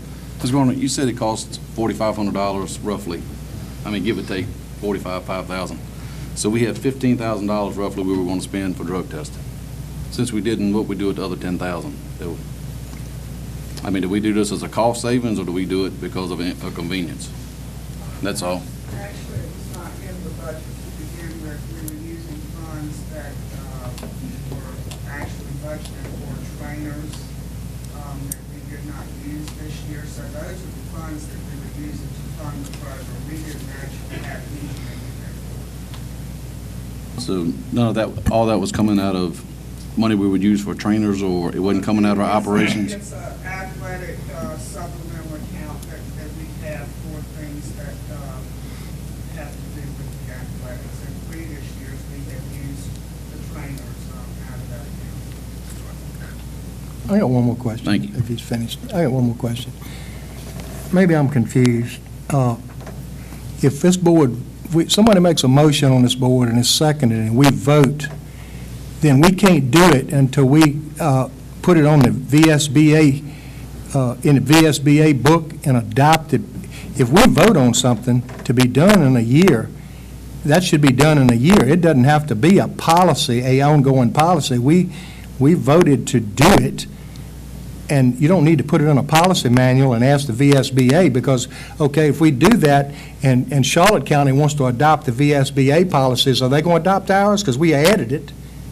If we vote for something, it becomes what we should be doing. It doesn't have to be a policy. This was a program that we adopted that we wanted done on a test program. It didn't necessarily have to be a policy. It was a program that we appropriated funds for, and we voted to do We it. didn't appropriate funds, that's what she said. Well, we had funds. but Okay, didn't- we had yeah. the money. But- And we wanted it done, but it didn't happen because it wasn't a policy. I don't understand that. It was a policy. But it doesn't have to be a VSBA policy. No, but it has to be added to their policy. We didn't vote to make it a policy. We voted to make it a trial period for 1 year. And at the end of that year, then we would have probably made it a policy. You see what I'm saying? I'm just saying, Okay. so anything we vote for, we'll have to ask VSBA if we can put this on the list. No, that's not what he Okay. said. Okay, all right. You want to clarify? Yeah. We have VSBA policies, and any school system that has VSBA policies can have local policies. And in your policy manual, if we adopt a local policy, at the bottom, it will give the adopted date, and it will say Mecklenburg County policy. So if another division wants to do VSBA, that will not be in their packet, only VSBA policies. And we did adopt it as a policy. And when we adopted the new section, which drug testing is included by VSBA, we did not add that in. We should have put that on there and either added in or voted it again to see if we wanted to do that. That's what I'm saying, to clarify. You should vote next month to have that policy, or you don't have to have a policy, you're correct, if you want to just vote to implement it. But, you know, it's either here or there. There's where we are. It was a policy. So. Ms. Turner, I just have one more thing, just so I'm clear, so I didn't miss anything. It's about policy, board votes.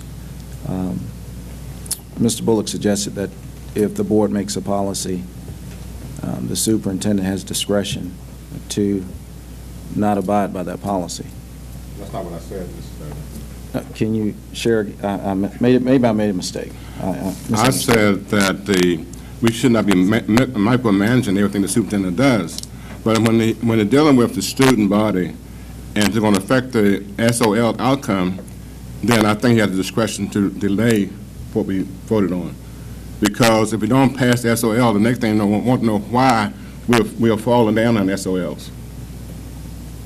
So you're saying in reference to policy, if it affects the students, he can disregard board policy? Yeah. Without consulting the board? I should Okay, have. we're going to move on. Can I say one more comment? No, we're going to move on. I should have informed the board. Yeah. I just want to say I should. Okay. We're going to move on to the next thing. Mr. Sturdivant sent an issue that came up with concerned constituent about a scheduling issue. And so Dr. Thornton is going to address that tonight. Okay. You asked that we address it during the school board meeting, and so Dr. Thornton's going to address it tonight. This is The email from the parent, is that what you're referring to? The schedule. Actually, I believe our principals are going to address that. If that's okay. That's fine.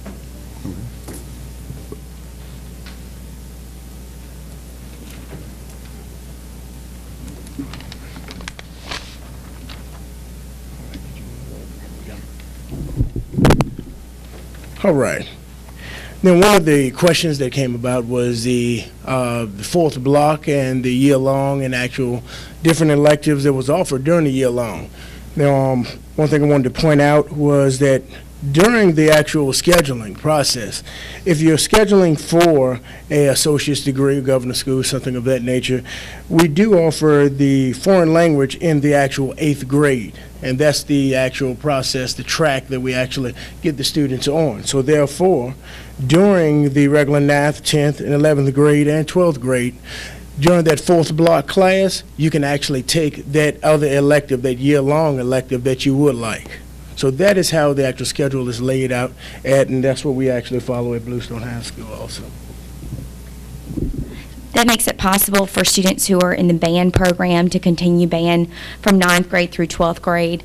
The only other thing I'd like to point out, you'll notice at the end of 10th grade, the IT 115.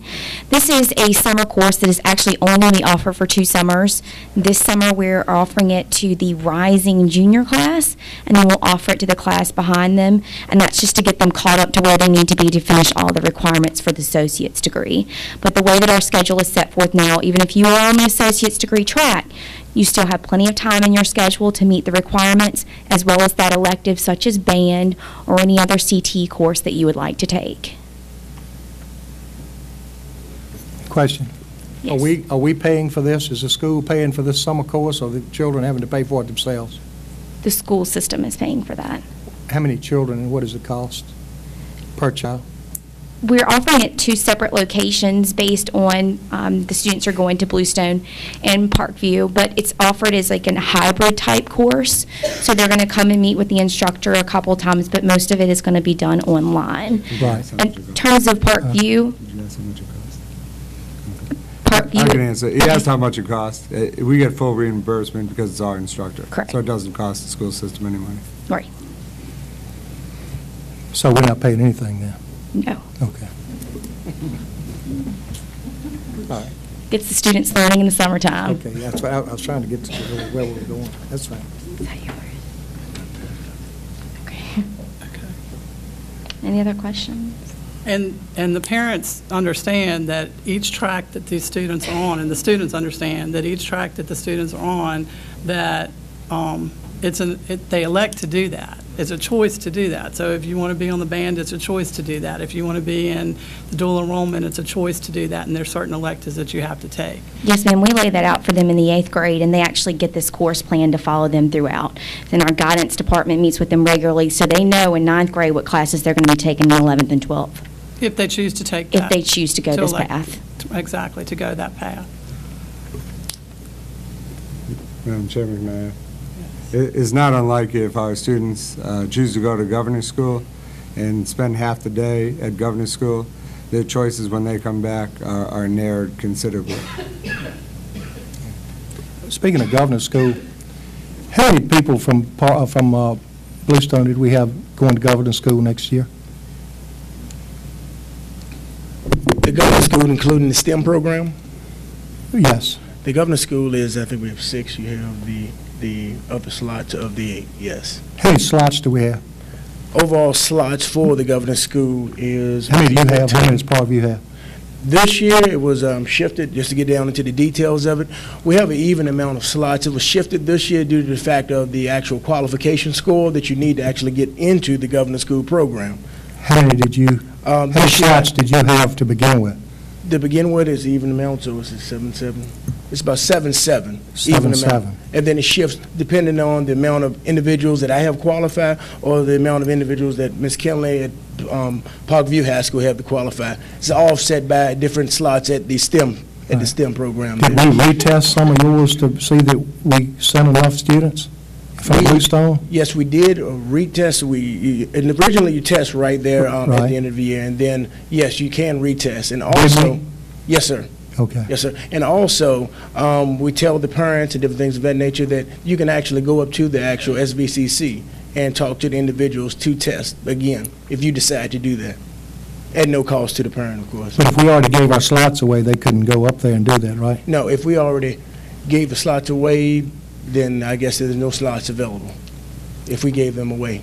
Now, the actual giving them away is more, if you're talking about more shifting them to Parkview and Parkview shifting them back to us, every 2 years it resets. Usually for the governor's school program, it takes 2 years to actually go through the program. So every 2 years it resets back to the level number, and we go from there.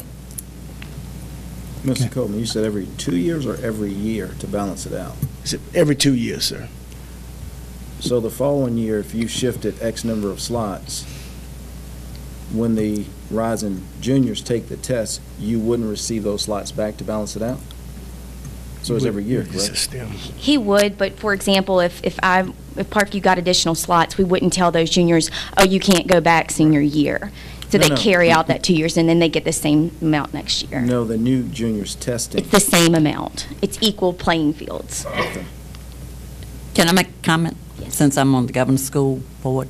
The reason why positions were sent to Parkview, my understanding is that it was not as much interest at Bluestone, plus they did not have students to pass the test that would qualify to go. So therefore, some of the slots were sent to Parkview with the understanding that they would shift back the next year. That's correct.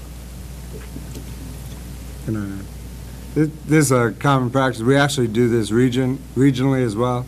If a school division cannot fill their slots, the director of the governor's school will say we have 2 slots, and if a school has 2 more kids that have a qualifying score, then that's offered. So these slots are shared for whoever qualifies, basically.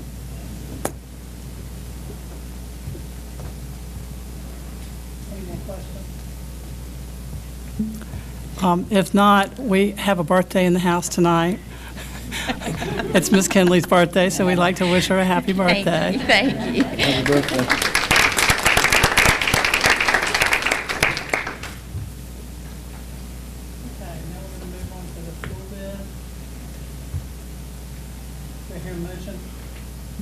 Do I hear a motion that the school board approves to participate in the Region 8 joint fuel bid and allow Mrs. Donna Garner to represent Mecklenburg Public Schools at the bid opening and to accept the lowest qualified bid? So moved. Do I hear a second?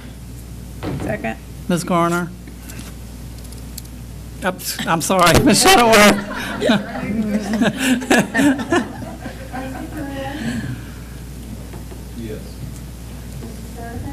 Yes.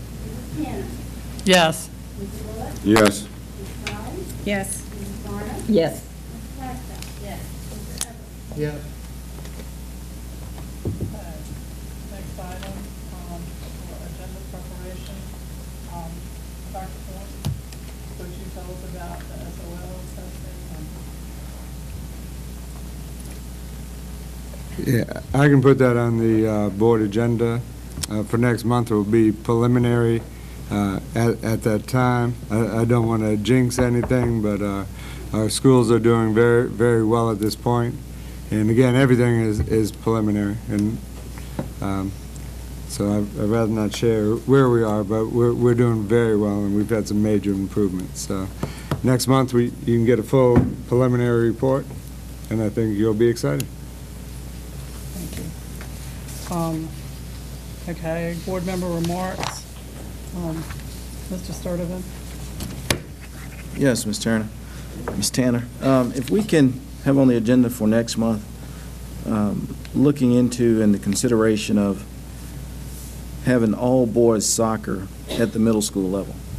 Part of what we saw tonight was when this board voted on an all-girls team at the middle school level. At the middle school, we have a co-ed team in the fall, and in the springtime, we have an all-girls team. At the high school level, boys and girls play both in the spring. It's my opinion, I think we should get it aligned. Boys and girls in the spring, so that when they go to high school, they're at that level, playing in the proper season. If we can get that on the agenda. Also, I know we're expanding. We have expanded our dual enrollment program. A lot of kids are getting their associate's degrees, which is a good thing. However, I would like to, for the spirit of competition, see what other community colleges are out there that can offer us similar services. I know we've partnered heavily with Southside Community College, but it could be a suggestion that maybe we can get our administrators to look at what other community college, maybe Danville or some of the other ones, would love to partner with us so we can have a dialogue with that. That's all I have.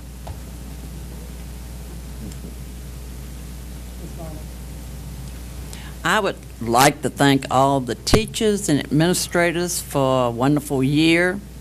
I have seen art that's amazing from all the schools. I have been to music programs. I have been to honors assemblies, promotions, and I would just like to say that we have a very talented group of kids in this county. Also, somebody that doesn't get much recognition is Mr. Livingston.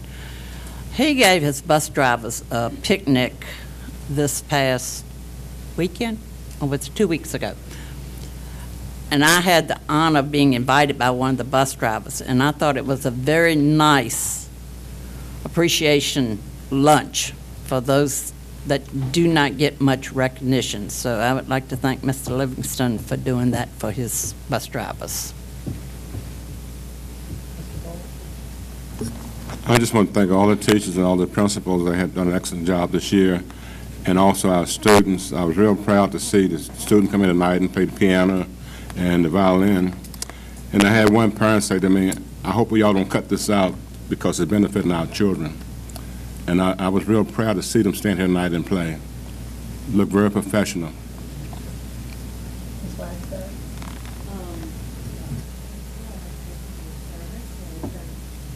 It's been an honor serving on the board with you. And I'd also like to, I'd like to encourage everyone to think about if everyone gets involved and the county as a whole can prioritize education, I think we can go a long way. At the regional meeting last month in Danville, all the region school boards met. I was Mr. Bullock and I were the representatives from this county, but I was really moved by how proud the mayor was. The mayor got up and spoke at the meeting of Danville and said, you know, they were proud to give double what they had to give their minimal funding. They gave double the amount. And you can see it in their schools, and I think we're doing fantastic things, but I think we as a community have to let our leaders know that we do want to prioritize education, and we do have to have the funding to show it in our funding and give our teachers raises and staff us appropriately. So that's my major thing, is everyone get involved and contact the county leadership and let them know your feelings. Thank you. Yes, ma'am. I do have a comment. I'm very disappointed in this board as a whole now. We had a policy we voted, put in effect. It just got disregarded. What's going to get disregarded next? This board needs to remember, this is the Mecklenburg County School Board, not the Dr. Thornton Board, not anybody else's board. It's the Mecklenburg County Board. Mr. Bullock, you alluded to something, you know, I see where you're going with it, but still, we voted on that. We voted on that. So if anybody can supersede us, then maybe we just need to get off the board and just let a private entity run it. But like I said, I'm very disappointed in that. I know some may say it's a trivial thing, but next time it might not be so trivial. So anyway, that's my comments.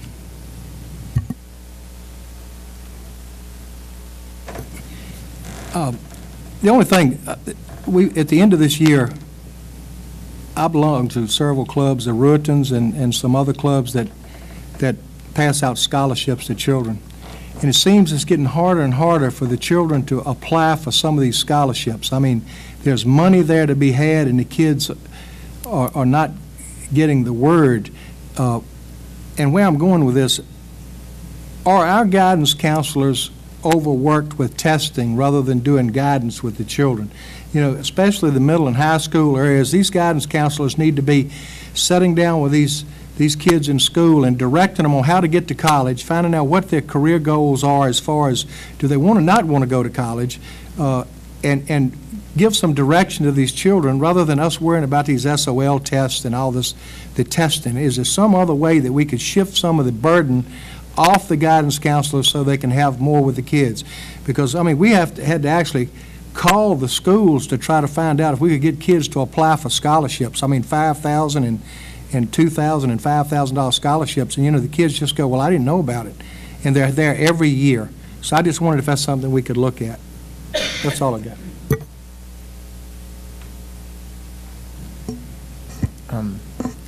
Again, everybody, thank you.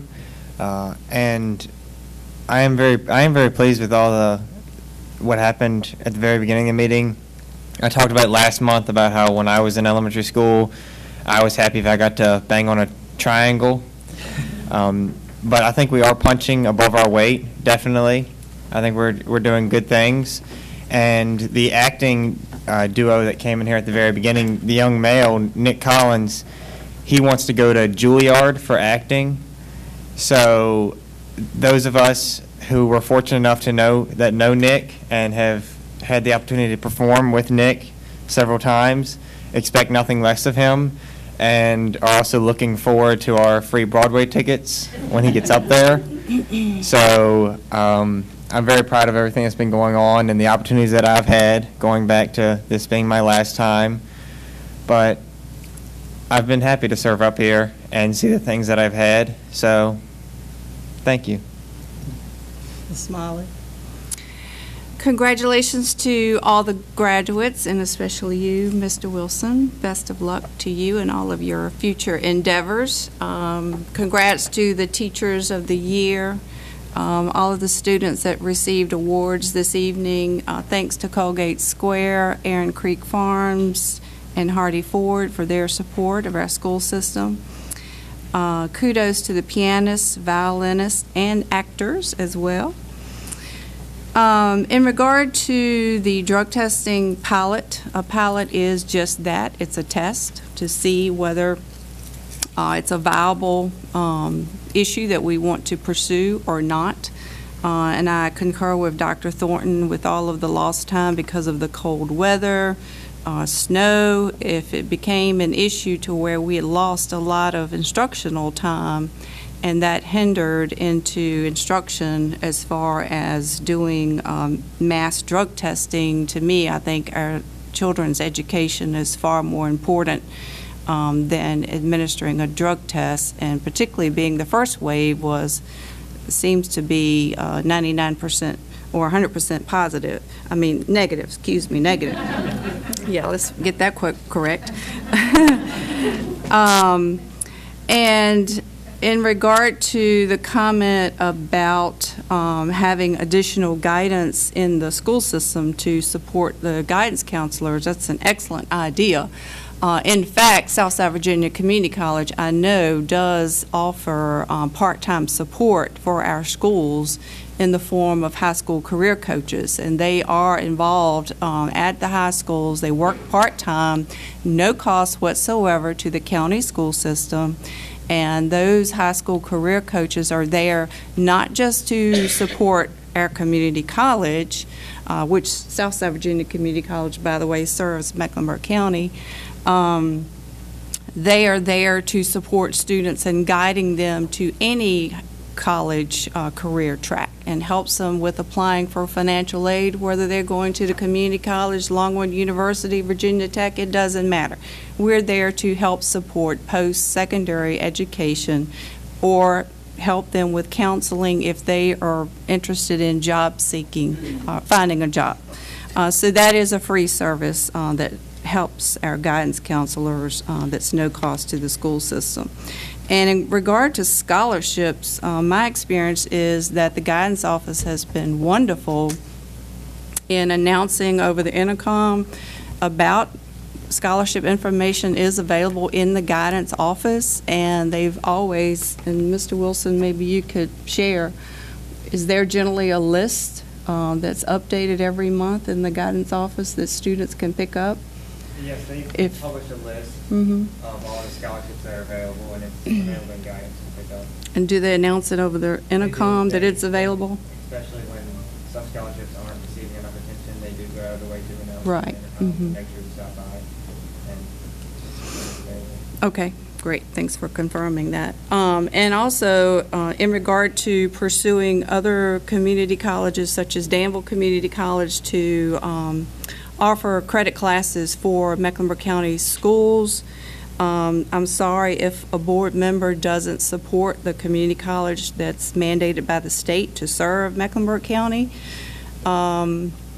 If Danville Community College was to serve Mecklenburg, then you would have to bus students to Danville, which would be about a 3-hour round-trip drive to get them there and take their class and then turn around and bus them back home. So I think in light of the associate degree and the career study certificates and the wide variety of dual enrollment offerings that are in existence now, I think the dual enrollment offerings are outstanding.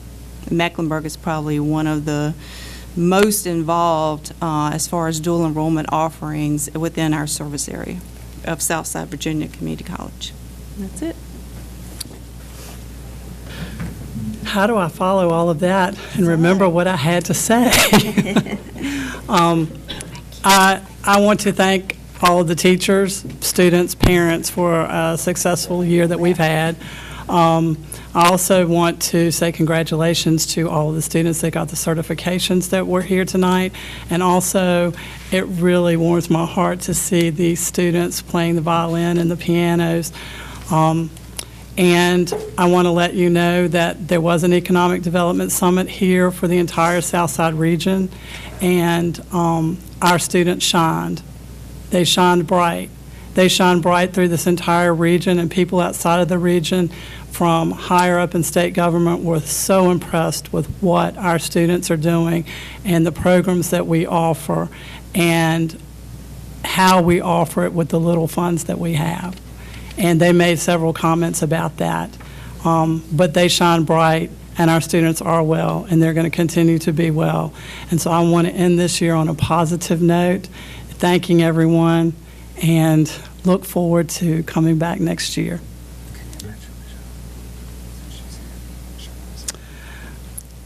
And we would like to, before we leave, mention and recognize Ms. Michelle Eisenhower, who is now the new principal at South Hill Elementary.